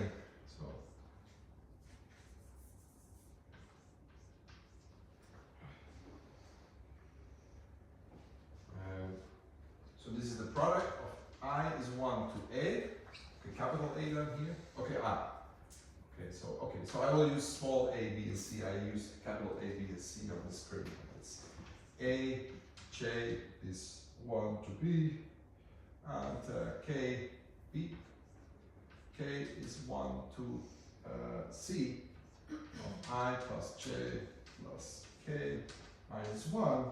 Of I plus J plus K minus 2. Yes, okay, so it's is that the formula?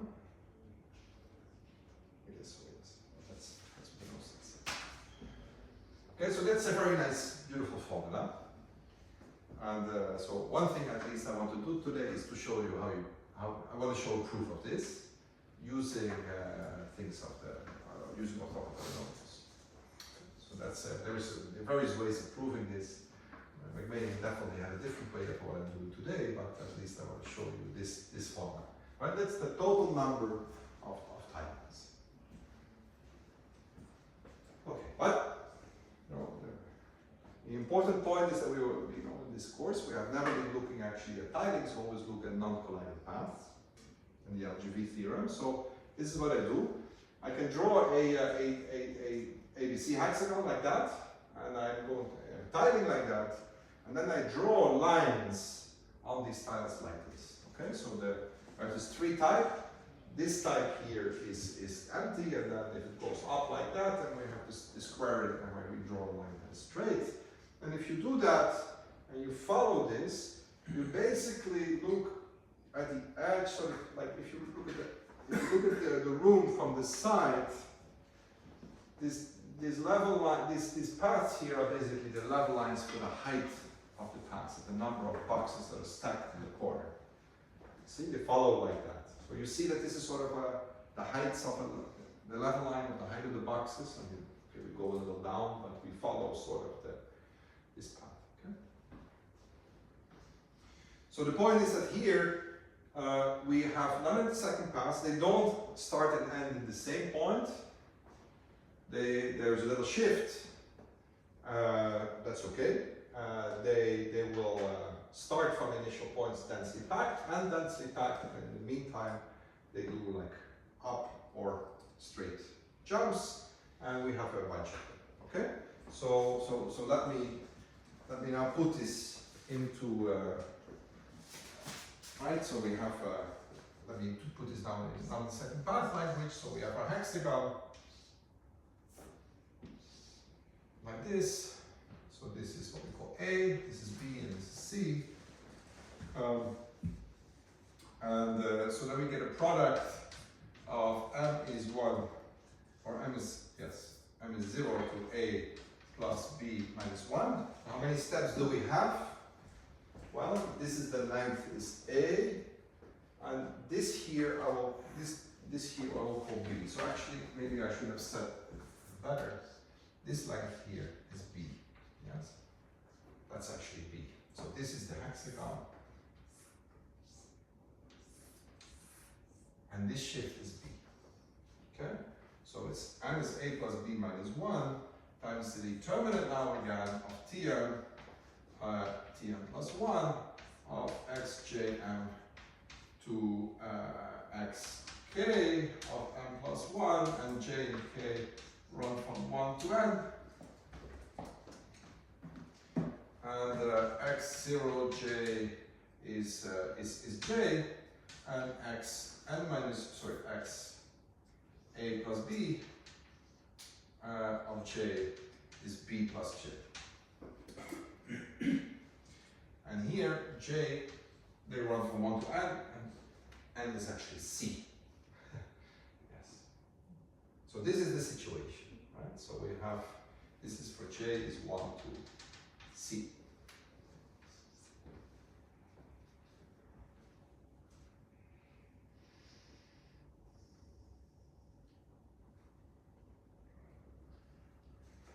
And these jumps, they basically are, everything now is on columns of type 1. They're on this grid, and so on. And so they go from here, and then we go from here to there, and similar here. And this one also. Okay, something like that. So we get this kind of paths. And I will assume now again, in the easiest possible situation, of course, you can look at these transition matrices. They are just bidiagonal matrices now, right? Because we either stay put or go up. I will, for today, I will look at the simplest possible case, and this is again when there are Toeplitz transitions. Okay? So that's just because otherwise it gets even more complicated. This is already difficult. So now I will say Tm to m plus 1 is basically, let me write it like this, of xy is the integral is 1 over 2 pi I times the integral of az, so 1 plus am of z times dz to z to the y minus x plus 1. Okay, so I have a jump that goes like this. So this is 1, and this is a of m, 1, A of n, so it's still constant, right? So no periodicity. I go back to the simplest of possible case, just that these transition matrices, they are just Duits matrices. Okay.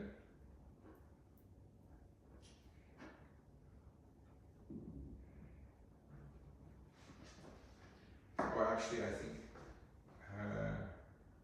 think I actually prefer to start here, not from 0, but from 1. So it would be like this.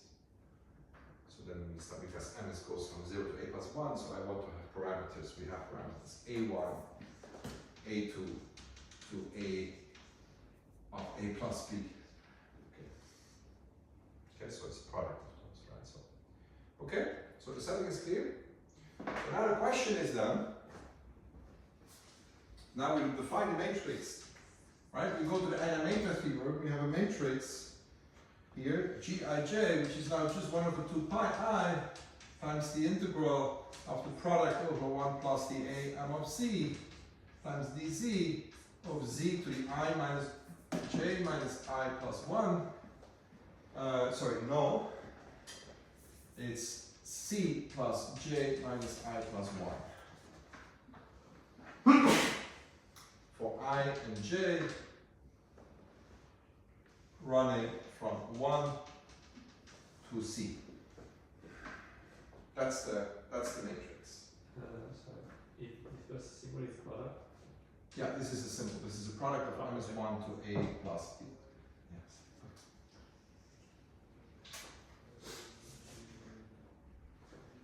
So it's a C by C matrix. Okay.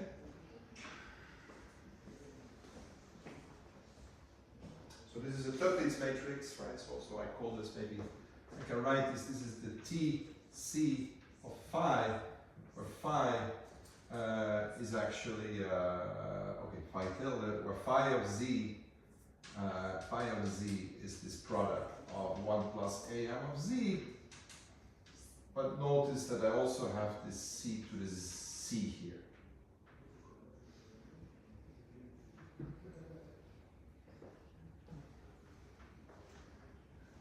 Yes? Okay. So that's the matrix, okay? And we need to understand, we need to find, so the goal is find the inverse, right, of Tc. Okay. But now C does not go to infinity. C might go to, we want maybe to put, I mean, if we want to prove this McMahon's formula, that's for finite A, B, and C even. So we really are interested in finite C. C is not going to infinity. We're not here in the case that we can approximate the inverse by the full matrix. So we have a problem. Okay. So now there is a very nice procedure, and I want to mention this, that this happens a lot in our fields. So we really do this. I mean, so the animator theorem tells you have to invert your matrix. Okay? But you can also do things in a different way. If you can find your inverse, great. But if you cannot find your inverse, you can actually rewrite your matrix G in such a way that the inverse is captured by orthogonality, by orthogonal functions, okay? Or you basically compute, you change your z to the j, and I will do this in a minute.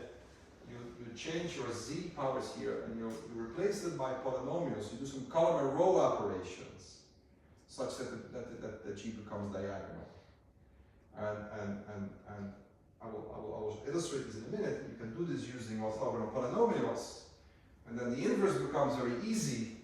However, you need to understand these new functions, these orthogonal polynomials, and that's a complicated story. But then you can maybe use some classical theory for orthogonal polynomials. Okay, so that's the point. Okay, so I want to do that. So I'm going to don't want to erase that. So we want to do a maybe everything is defined is based on this lemma, and I will use this if A is a, so A is an n times n matrix. Okay. This is a general result from linear algebra. Yeah, so A is, and assume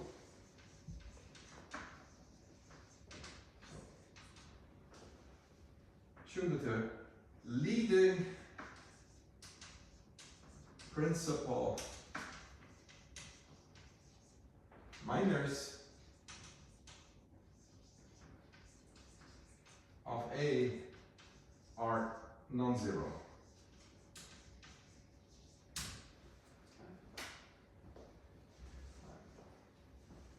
Then there exists a lower triangular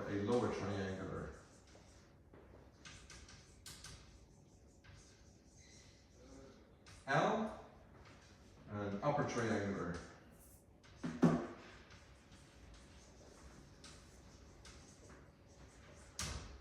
U and diagonal matrix D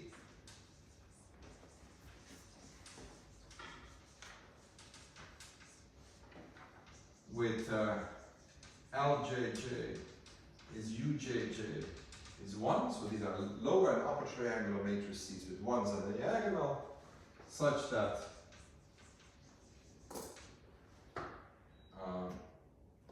A is LDU.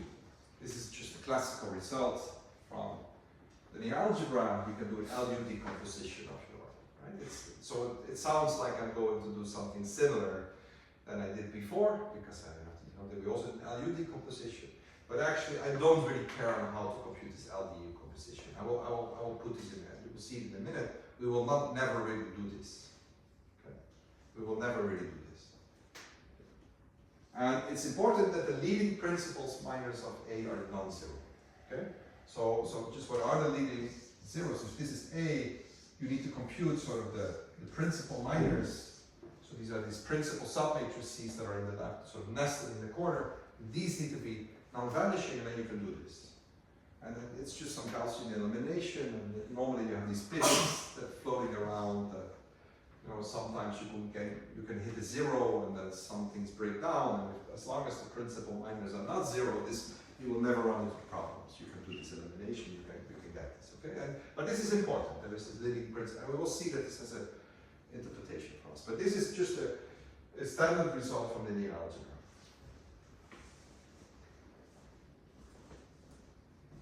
Okay. Very good. So I want to do this.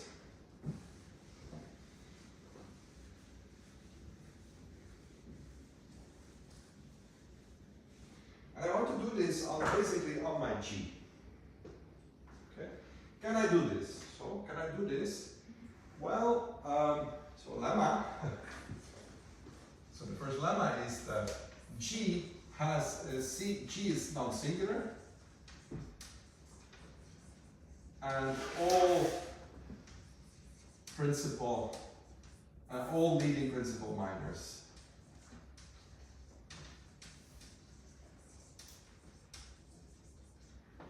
are non-zero. Actually, they're positive. Anybody sees why that's the case? So, okay, now I erased it, which is stupid, of course, but, right, so we have these paths that go from these points, they end in these points, and we're going to move towards them, right? So, and then there's non-collapsing. I mean, why are these leading principal minors non-zero? Well, these determinants, they just count objects, right? So the determinant is non-zero because we can connect these paths, right? There are paths that do this. And if I look at principal leading minors, then they only take a few paths of that and go to here. But there's also paths that do that. Okay, so it's a counting problem, right? And it's important to, here it's trivial. I will actually have a second approach that I will also discuss where it's non-trivial. So here it's trivial. Okay. So we don't need to worry about it, but I will also discuss a second approach a little later, and then it is a problem. Okay? So this is obvious. Okay, but then I know that I can write G is L times D times U.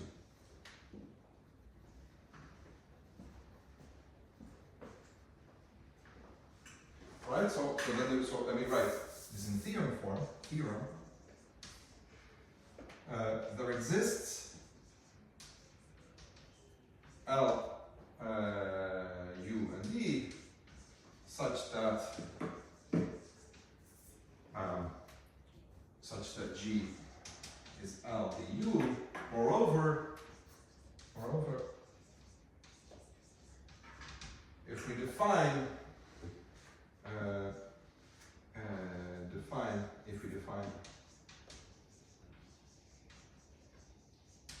Fj of Z, or Pj of Z, no, Fj of Z, this is 1 over 2 pi, sorry, this is L inverse, right? The L, the lower triangular matrix, has an inverse, because G is not trivial otherwise, right? So L is an inverse. I compute Kg, and I take the sum of K is 1 to J times Z to the K minus 1. So let me write this again. This is the Fj of Z. This is the sum of K is 1 to J of Z to the K minus 1. So this is actually a, because also of my condition that the Ljj is 1, right? So this is a monic polynomial. This is a monic polynomial of degree J minus 1. And I also define Gj of Z, which is the Djj inverse of the sum of K is 1 to J of the U inverse Jk times Z to the K minus 1.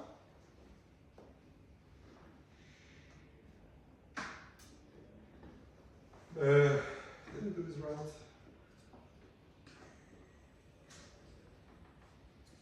I do it wrong, right? It should be Jk and this should be Kj, right?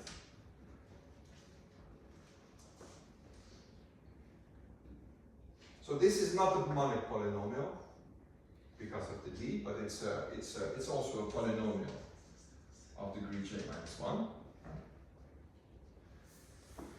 And now the important statement is that if I compute the integral of Fgz times Gjz, so that's the conclusion, then Fgjz times the product of 1 plus am of z divided by z to the c dz over c. Yes. This is the integral of fj times k. This is 1 if j equals k, and 0 if k is not equal to j. Right? So these are orthogonal with respect to each other. With a 2i pi somewhere. Yes, so this should be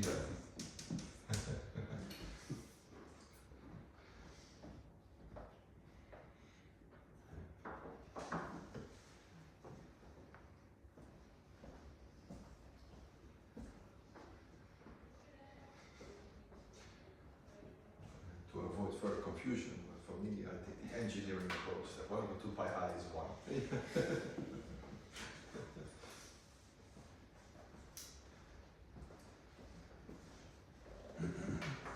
Okay, is that clear? And the proof of that is actually not very difficult.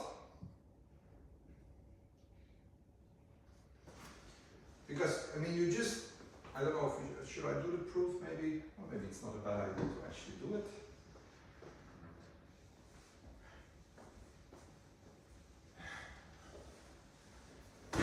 If you just compute what are those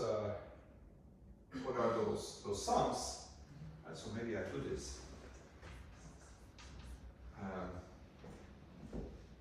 So if you compute the integral of 1 over 2 pi I times this integral of fjz times the gk of z times this product of 1 plus amz to z to the c, which is actually not so important, right? So now I put in the j and k, so I get a sum over j, and I get a sum over, I get a sum over L, and I get a sum over M, and then I get L inverse of J L, and I get a U inverse, U inverse of MK, I believe, yes,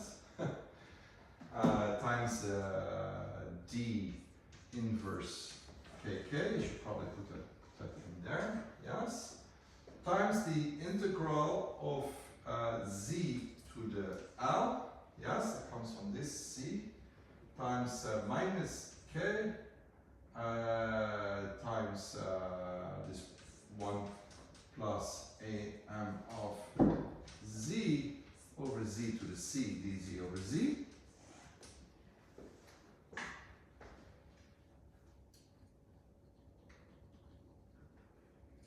Right? Which is exactly just G, right? This matrix is just the matrix G.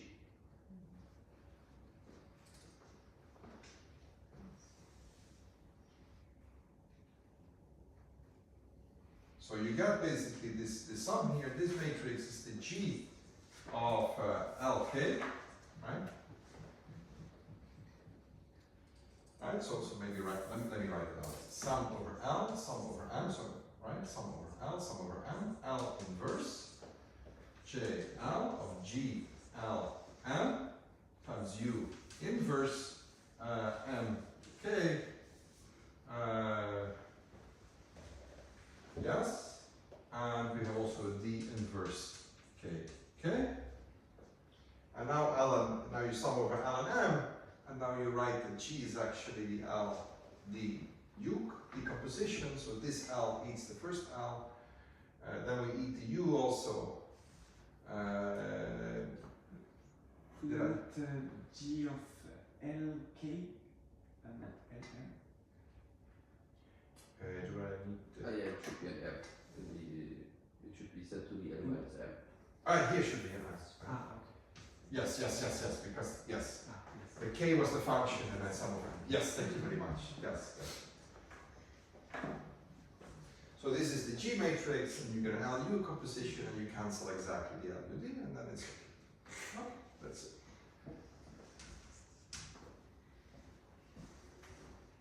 So this is very nice. Okay. So actually, I could go back. I could sort of say equivalently, if I can find these polynomials such that satisfy this orthogonality, I can construct also an LU decomposition. So that's sort of the point. You can also go and reverse reasoning.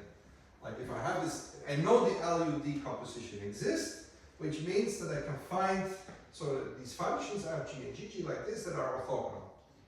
On the other hand, if I find f and g that are orthogonal with respect to this thing, I can also reverse engineer L inverse and U inverse, and then compute LU and decomposition. So it's sort of equivalent. So we are not going to construct LU decompositions, we're just going to think about this kind of orthogonality.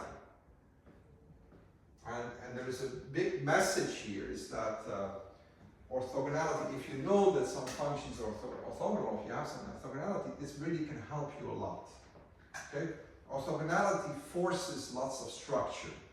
So there are lots of properties for orthogonal functions, and you can exploit those to actually compute things explicitly. So maybe I want to show you how you can now actually prove the McMahon's formula. So for this, I need to make a little one step more here.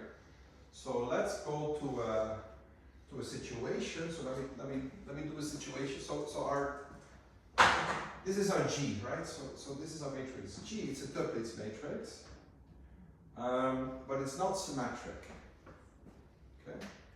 So, but actually, in a special case, I can make it symmetric. Okay, so this is something.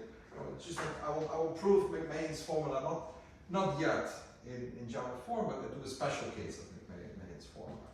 Okay, so that's the first observation. Suppose, so let me call this phi of z. This is the product of 1 plus am of z divided by c to the c, right? So let's call this to a plus b. So suppose if phi of z is actually the phi of inverse c, yes? If we have the symmetry, right? Then actually what we have is that that G can be written as L d L transpose. It's symmetric, so this U should be equal to the L transpose. Okay. Okay, that's just if it's symmetric. Okay. So when is this symmetric? So for example, if we have A equals okay, let's take did I write a C there? That should have been a B, no? Yes. Not the shift. The shift is with a B. Yes. Did I do this before also? Oh yes, that should have been a B. Everywhere. Yeah. Everywhere. Okay, I'm very sorry.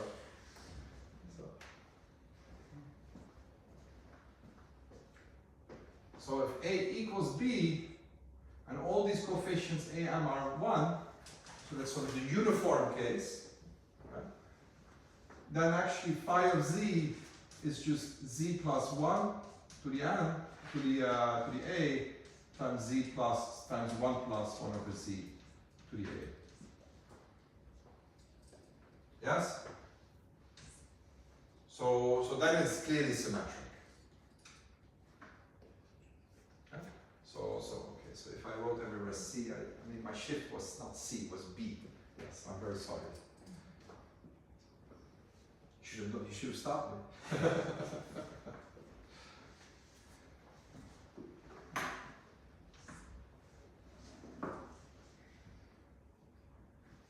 Okay, so what does it mean? It means that these polynomials actually then we also have fj is gj, and actually just we have the 1 over 2 pi, we get this here.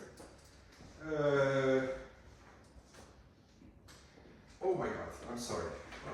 It's not the only place it's screwed up. We need, of course, minus. We have to have a minus. This should be a polynomial of 1 over z. I'm very sorry. And also in the proof, it should be, because we get. Very sorry. It should be, one should have negative powers. Right, because our g is like g minus I. The I will come up, you get positive powers of z, but then you get negative powers of z to the j. I'm sorry, this is, I screwed this up, sorry. I'm sorry, I hope I didn't confuse you. I probably did. But then you get this f of j of z times f of j of 1 over z, right? So this is basically, you don't have fj of z, but you have that the gj of z is the fj in 1 over z times the phi of z dz over z.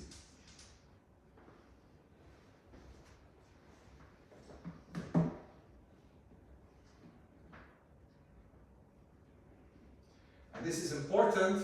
Why is this important? Because I can write this also as a z with a bar.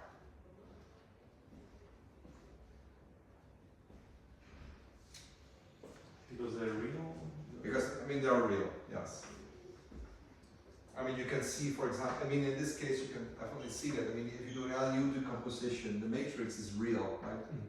So the matrix is real, there will be no complex numbers, everything is real. Okay. And this is fj of k, this is 1 if j is k, and 0 if j is different from k. Yes?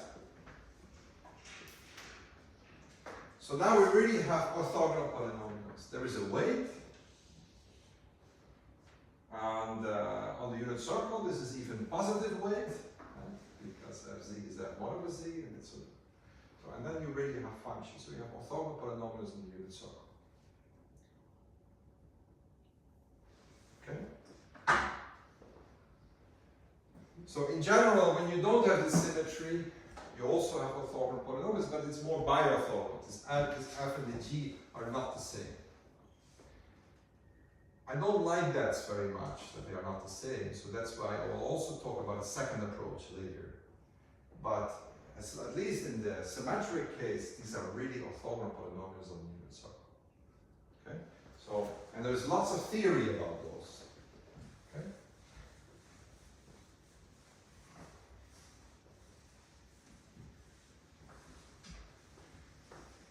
So, there is really lots of literature related to studying polynomials of this with this property, where it is a so for example, like 20 years ago, Larry Simon wrote a 2-volume book with I think 2,000 pages or something in total. Where he sort of develops also, and it summarizes and further develops the theory of these orthogonal polynomials, and they have lots of interesting properties. Okay, there is a beautiful theory here, and the point is that you can use that theory to start analyzing things. Okay, so that's an important sort of strategy. So instead of really trying to invert the matrix, I will actually go to these functions, and if I have these functions, I can try to, and if I have good control of these functions, I can try to invert this G matrix using these functions. I use properties of the orthogonal polynomials that prove correlation functions, partition functions, and all that. Okay, so that's the goal. Okay, so let me do this in the special case now. So of this case here. So okay, so let me just do a little intermezzo, very short intermezzo here on OPUC. So it's OPUC, orthogonal polynomials on the unit circle. There's lots of literature on this if you want to read more.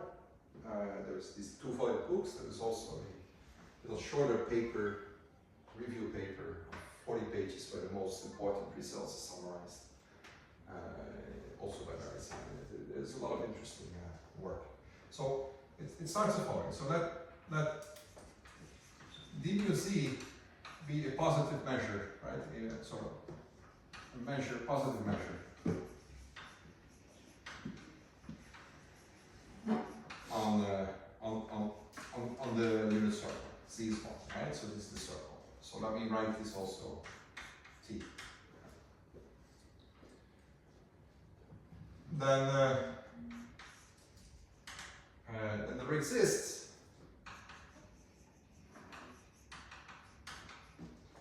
a unique polynomial, unique monic polynomial of degree n, okay, denoted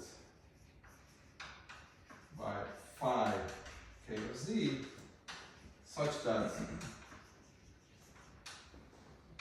integral phi k of z,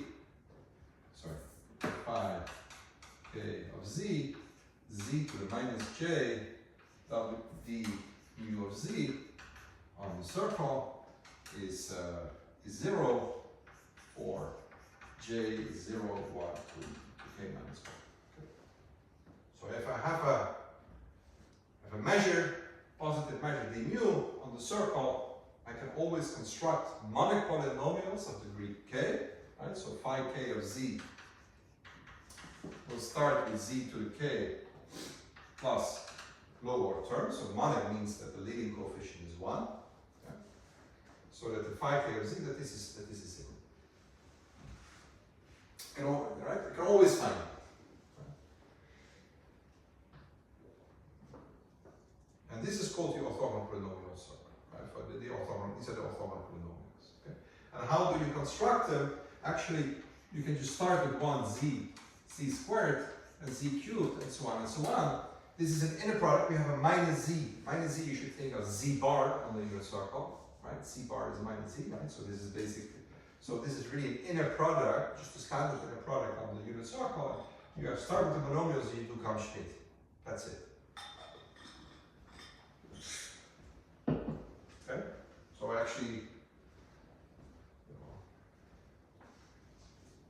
it would be nice somehow if we could also allow complex weights, because then we can maybe look at different types of weights. But then there is a problem, because if you do Schmidt, you might end up with a norm that's 0, because norm is not positive anymore. It's not a positive inner product, and Schmidt might fail. So that's a problem. However, we still have the positive conditions and so on, so we can still compute polynomials, but it gets a little more difficult. So this is a nice about this field. Okay? Now, one of the fundamental properties here of OPUC, of orthogonal polynomials in general, is that there is a recurrence. Okay, so does anybody know orthogonal polynomials in the real line? You've seen it a little bit on the real line. Not so much, not really. Right? Some of them, yes, some of them not. So there is a very important thing, and then on the circle, I mean, on the real line, I also, but there is a very nice recurrence relation for these phi k's. Okay, so these phi k's you can start from the phi 1 and the phi 0, and then you can compute the phi 2, and then you can compute the phi 3. There is a nice recurrence relation. Okay, so that's something you can prove, and it's not so hard to prove actually. But I will not do it because, and in the OPUC case, it's also it has these Jablonski coefficients and Sager recurrence, and that's already something. That's something that we will get, and it's very important. This is something general theory. So what we see, there exists a sequence alpha k, which is a sequence in the unit disk. So this is in the disk. Yes, the unit disk. All the alpha k have norm less than 1. Okay, such that the phi k of z. So the phi k plus 1 of z, I should probably write. This is the same as the phi k of z minus alpha k bar times the phi k of z star. Now I have to see that I do this right.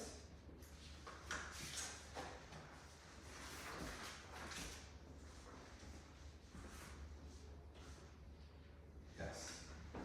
And the phi k plus 1 star of z is z times phi k of z star minus alpha k times the, well, we don't need this one, so I will not, I don't want to see this, so we don't need this one. I mean, it depends on your point of view, but we don't really need this, where phi k star of z is z to the k times phi k of 1 over z bar. Okay? This is a little annoying. What does this do? This function looks at the coefficients at constant at c to the j. So reverse the orders of the coefficients. So z to the j becomes z to the k minus j, and you put a bar. Okay? So this is just this looks more complicated than it is, and it's called the reverse polynomials. The coefficients of the polynomials are just put in reverse order and communicate. That's it. And this is how you construct this. So it's very nice. So if I know phi k, actually, if you know phi k, I know this phi k star, and then I can construct the k plus 1 in this way. And the way you prove it is usually the other way around. You start from z times the phi k of z. That's a monic polynomial of degree k. If I multiply it by z, I get a monic polynomial of degree k plus 1. I should be able to express it into the orthogonal polynomials up to degree k plus 1, and it turns out that only this and this polynomial matter, the rest disappears. Okay? It's a proof. It's typically a simple proof. I will not do it. You can find it in the literature, or you just ChatGPT will give you immediately the proof. But it's extremely important because this allows you to construct your polynomials. And there is actually a very nice theorem. There's a theorem. These coefficients, they of course, they are determined by the measure because the polynomials are determined by the measure. So we have a measure and we have coefficients.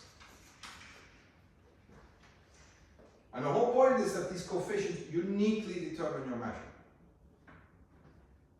So there's a one-to-one correspondence from measures to coefficients. And an important point of spectral theory is actually to identify what is the relation between the two. And suppose I have properties of the measure, what does it induce the properties of these coefficients? Suppose I know something about the coefficients, what will happen with the measure? Okay, so there's a huge theory about this. Okay, so I don't want a beautiful theory. Okay. Now I don't really want to go into that beautiful theory. What I want to do,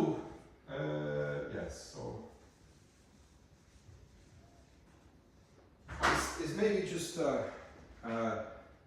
one example, namely this example, right? So take the example of this measure of d mu z is z plus 1 to the n, and then we have z 1 over z plus 1 to the n.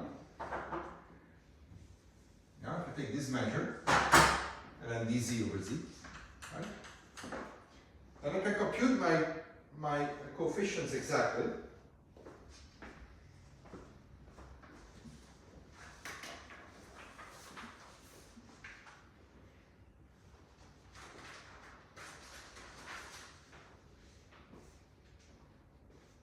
And the alpha k in this case, so okay, I had a n here. Did I want to have, yeah, I want to have, okay, I want to write this maybe in okay. This was, I guess I want to have a here, right? This was a. Yes.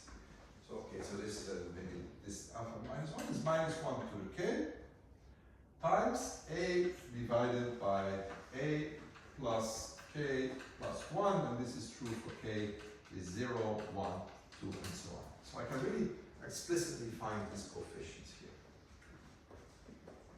Okay? So you can compute these Fibonacci coefficients explicitly in special cases.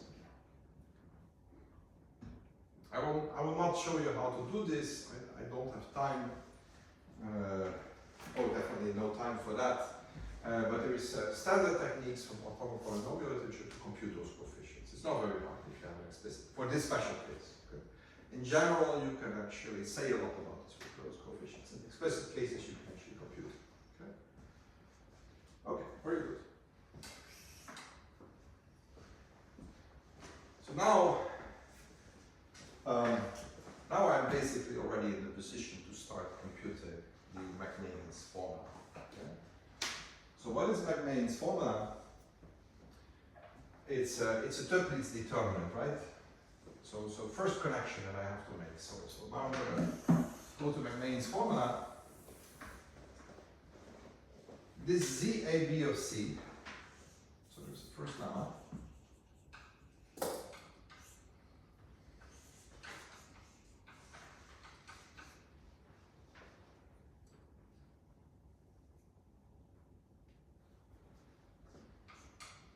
This is going to be the determinant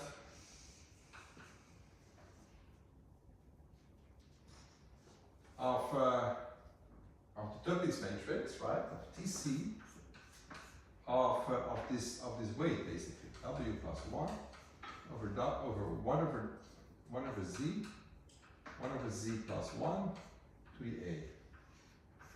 It's that Duits determinant. Right, so it's that way. Okay. In the case A equals B. And in the case A equals B.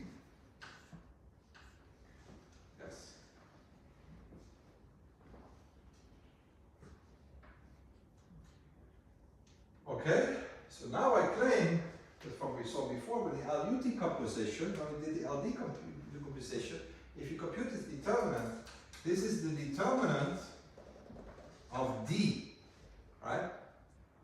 The D matrix. Because we have this was the L, D, L transpose, but the L had ones on the main diagonal, these are the Mori polynomials, so this is the determinant of D, which is, and this is diagonal, so this is just the product of J is 1 to N, of C of DJJ. And what are the DJ? Well, this was by definition, so this DJ is the product of one of the 2 pi I of the integral of the Fj times the Fj of 1 over Z times the weight here, Z plus 1 to Z, 1 plus 1 over Z to the A, dZ over Z, right? Of J is, okay, now it's minus 1 because we have the polynomials at degree, did I assume that the polynomials at degree? Fj was a polynomial of degree J minus 1. So then it's J is 1. Yes? And these are just the norms of these polynomials. So what I need to compute here, and now I will set the norm of J is 0 to C minus 1, I have to just compute the norm of the phi J, like that, squared. That's what I have to compute. For this weight, at these recurrence coefficients.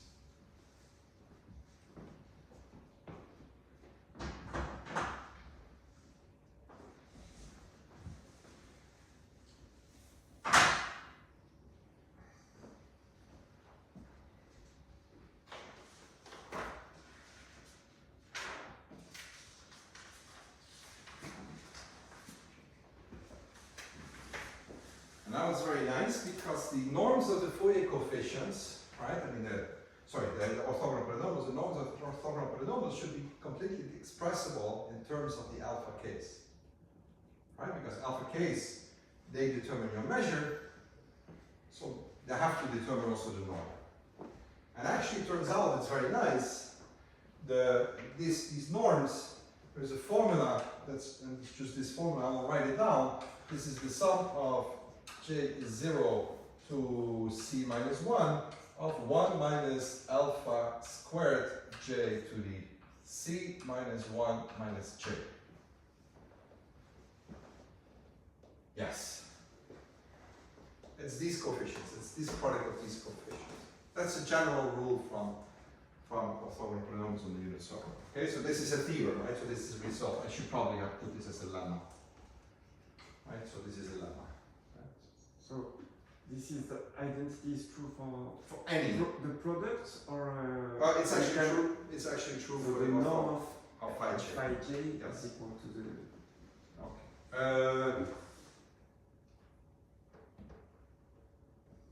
Okay. Wait.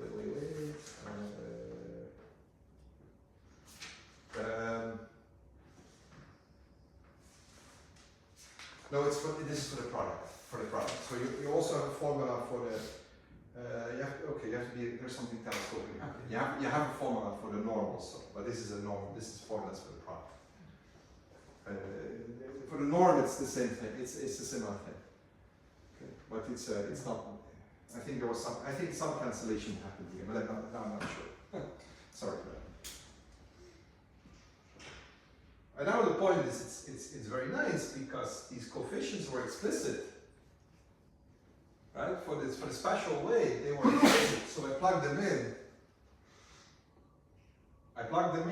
And I start sort of reorganizing what is going on here. And okay, this is not obviously the same as that. And I hope you don't want me to do that on the board because it's just, you have to rearrange terms.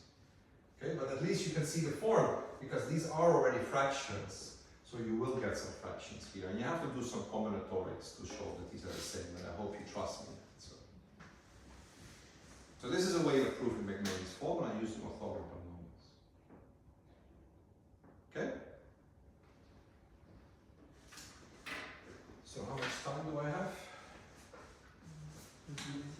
20 minutes, okay, very good. So this was nice, but of course this works for A equals A, B equals A, and you would like to have something maybe for general A, B, and C. Okay, but if I take general A, B, and C and I have a different B there basically, then I get a problem because I don't really have a positive weight. This function is no longer positive. We have different F's and G's. Maybe we can extend the theory, and the answer is yes, you can, but it becomes a little more difficult. It becomes what is annoying in this decomposition is that we have F's and G's, and we would like to have just F's like here. And I got only F's here because it's symmetric. Okay, so there is a second approach in orthogonal polynomials that actually that fixes that. However, there is some other problems. Okay? So you have to pick your poison. Okay, so this is so I mean, what do you prefer? I don't know. So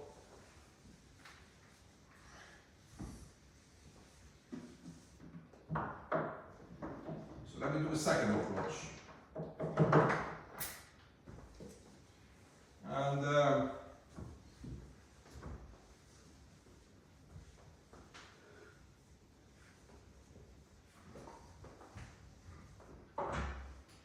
so I just want to remind you that Gij was the matrix times, this is the product of M1 to A plus B of 1 plus AM of Z, and then we have dz over Z to the,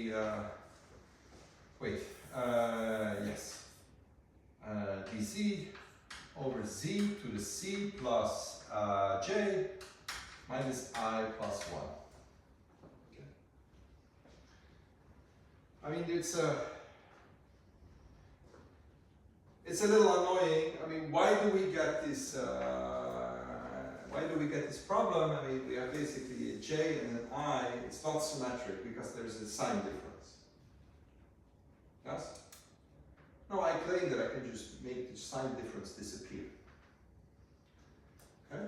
So I can do the following. I can write this as 1 over 2 pi I times the integral of product of M1 to A plus B, 1 plus AM of Z, over times Z to the I minus 1,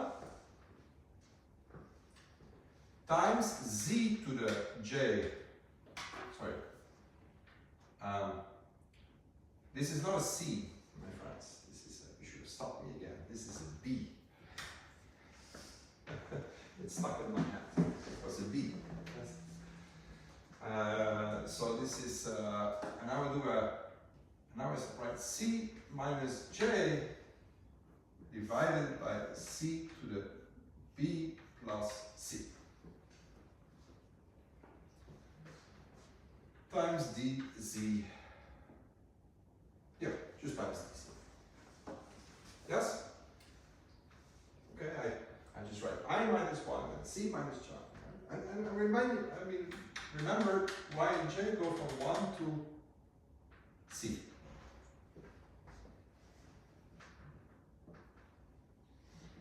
So this one, I runs from 1 to C, so this goes from 0 to C minus 1. This also goes from C minus 1 to 1 in the opposite order, right? Okay, so now I'm going to just look at the matrix G, I, J, which is just the G, I of C minus J. I just kill this term. I just switch all the columns, right? I reverse the order of the columns. That's a harmless operation.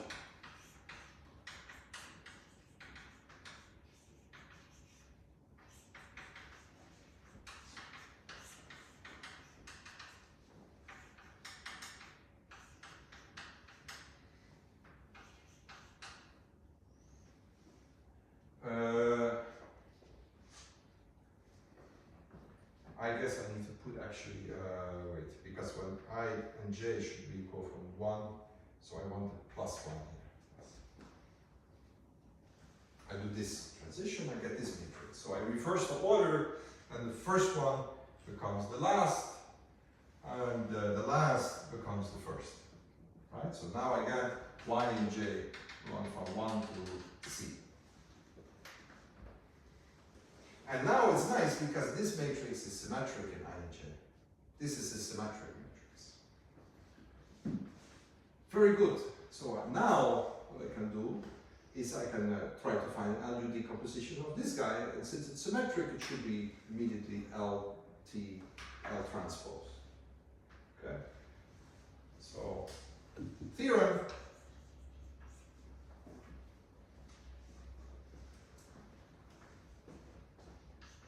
If C is less or equal than B,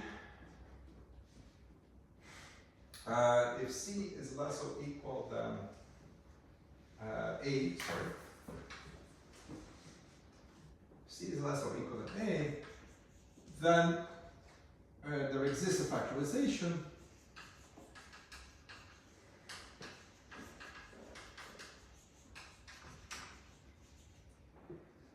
G hat is LD L transpose.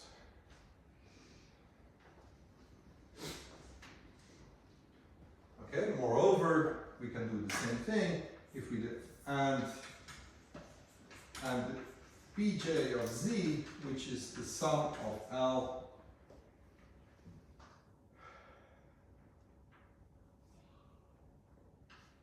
Kg inverse of Z to the K, for K is J minus 1, K is 1 to J minus 1,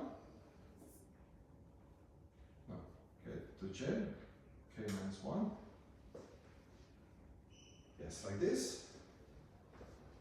This is the orthogonal polynomial, these are orthogonal polynomials with respect to this weight, so are the OPs, are the monic OPs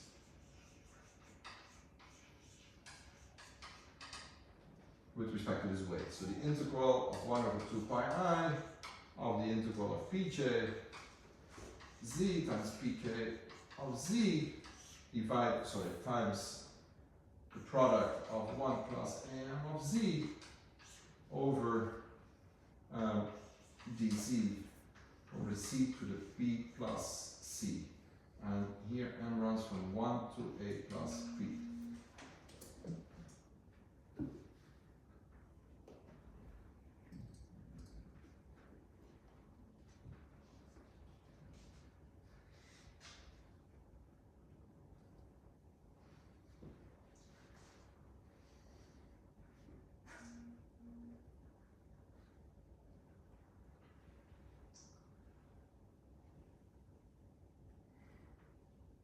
Okay? So here you get really orthogonal polynomials. There is no conjugation. No, there is no conjugation now because we don't have. So this actually is not really an inner product. We don't have conjugation, and this measure is complex. So it's a non-Hermitian orthogonality. It's a little okay. That's the price you pay. Actually, it has important consequences, but it's sort of orthogonal polynomials. And okay, what's more? Yeah, so there is a strange condition. C has to be less than A. So why is that? That's a little weird. So why is that? We have to, we have a condition like that if the principal minors, leading principal minors are non-vanishing, right? And that's an if and only if statement, by the way. I didn't really write that. It's an if and only if statement. You have an L, you have this composition, LDU decomposition, if and only if. The principal minors. So what are the leading minors? Well, I mean, before we said, oh, but they always exist, right? Because we said, okay, we have to go from here to here, from here to here. It's just a counting problem. But we reverse the endpoints. So we have to go from here to there. And from here, like these points to there. That's the second leading minor. So we have to go from there to the endpoint. Well, if this side is very large, you won't make it. But if this side here is not exceeding this side, then you will make it. And exactly that. And otherwise, it's not true. So it's actually also there if and only if.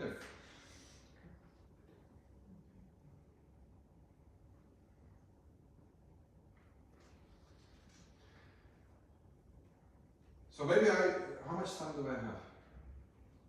10 minutes. 10 minutes, great. Okay, I can finish at least on my story here. So, okay, so I still claim that this is nice. Right? So this is a little bit strange orthogonality. We don't really have an orthogonality with respect to our mission air product. So if I would have started here, you would have said to me like, we cannot do Gram-Schmidt, because if you do Gram-Schmidt, we might hit a zero for the norm, and we don't know if these polynomials exist. But actually the theory here tells me, so the combinatorial argument, LGV actually tells you that these polynomials exist as long as this is the case.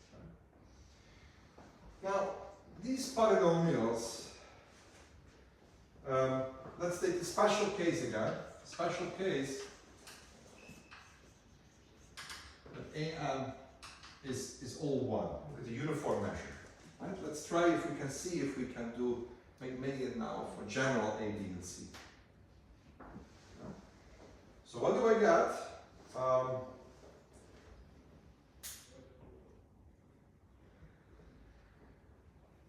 Then the weight, so this matrix, this product becomes the product, so that's just 1 plus Z to the B, A plus B, times Z to the minus B plus C. And everything is with respect to the dz, and no 1 over c there, by the way. This was not a typo, it has not sort of magically disappeared, it disappeared for the reason it's not there. And the polynomials are sort of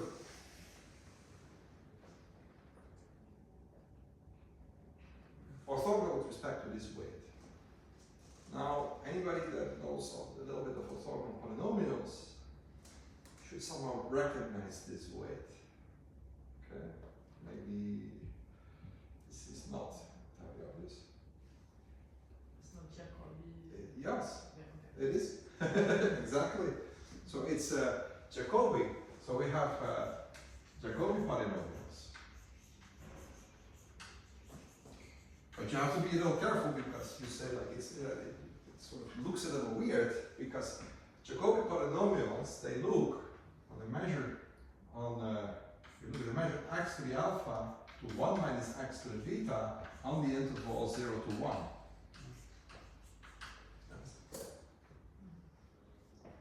So these are, and this exists if alpha and beta are bigger or equal to bigger than minus a half.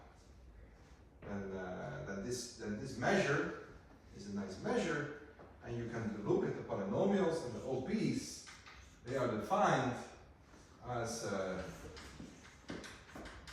pk of x times x to the alpha times 1 minus x to the beta dx. This is delta jk. Right? So we can look at the orthogonal polynomials for that measure. And it's very important that alpha and beta are bigger than minus a half. Otherwise, you know, the total measure of the mass doesn't converge, right? I mean, these are singularities possible. Either they are zeros or they are blow-ups. But if you have a blow-up, you know, P0 is going to be a constant, right? The degree 0, whatever is a constant. We need to be able to integrate this measure at least. Otherwise, we're lost. So we need alpha and beta bigger now. Okay? And these polynomials, they are known in the literature as Jacobi polynomials. And they are very well studied. You just go to Wikipedia and you find, you know, a very long list of properties. However, we have a negative minus b plus c, so we basically have a beta that is negative. Okay, so we are in a strange situation. But we're also not integrating from 0 to 1. We're integrating over a circle. So that's a good thing. And it turns out that these polynomials, they will depend on alpha and beta. Right? These will be the Jacobi polynomials.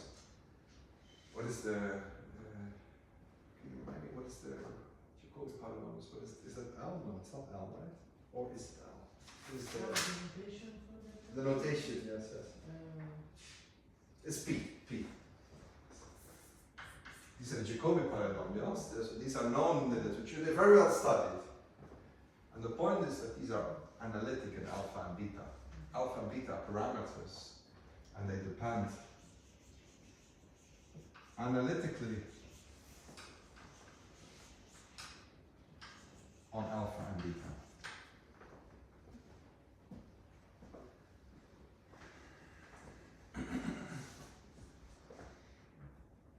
Okay, so that's actually very nice. So we get actually some kind of orthogonality that is not really an orthogonality. We do know that these things exist.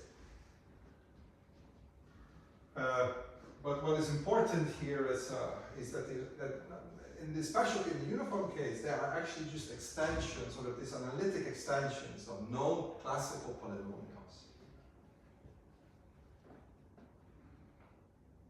And one of the nice things about these Laguerre polynomials is that they satisfy also explicit recurrence relations. And using a similar principle, you can I will not do it, but it's sort of, and these recurrence coefficients are very explicit. You just look them up from Wikipedia.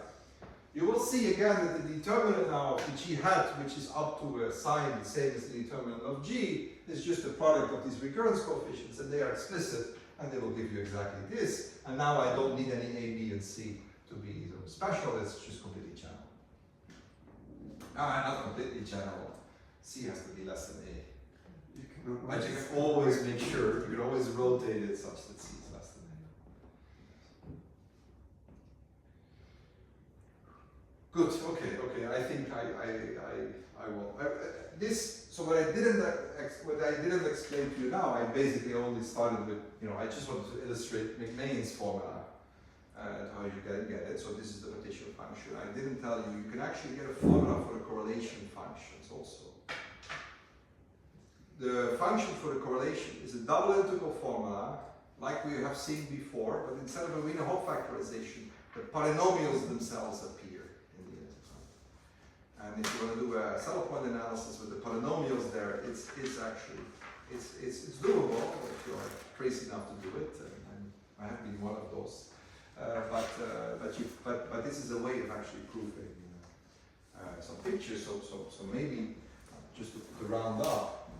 A very nice picture, just to round up a nice picture. Here I have a case where we use this procedure with these sort of not Jacobi polynomials, but we look here at a measure that is not this, but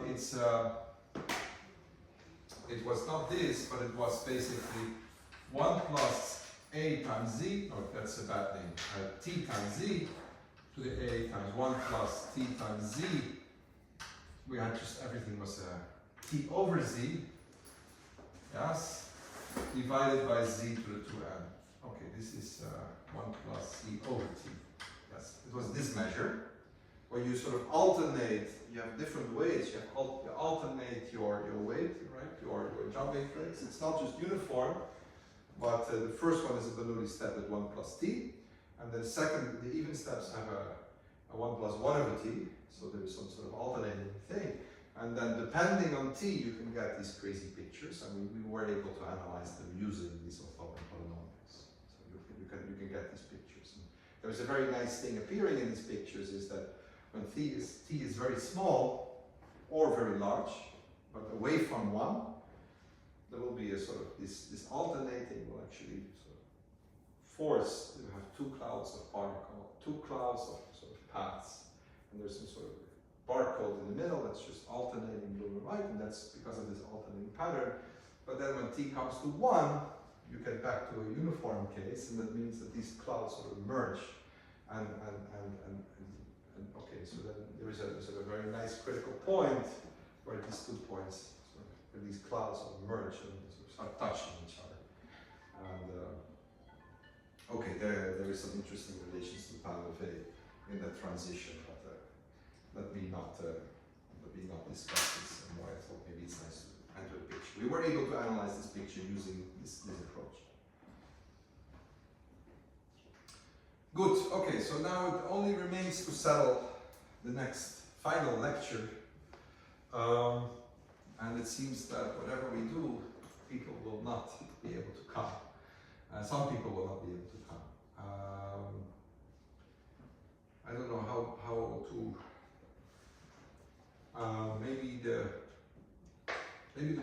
Maybe we just do the next time. We do the next time. Is that okay? I can. People that are you able to come next time or yeah. So we do next time because the other people I can tell in person or I'm supposed to know. Okay, so we do it just next time, next Tuesday.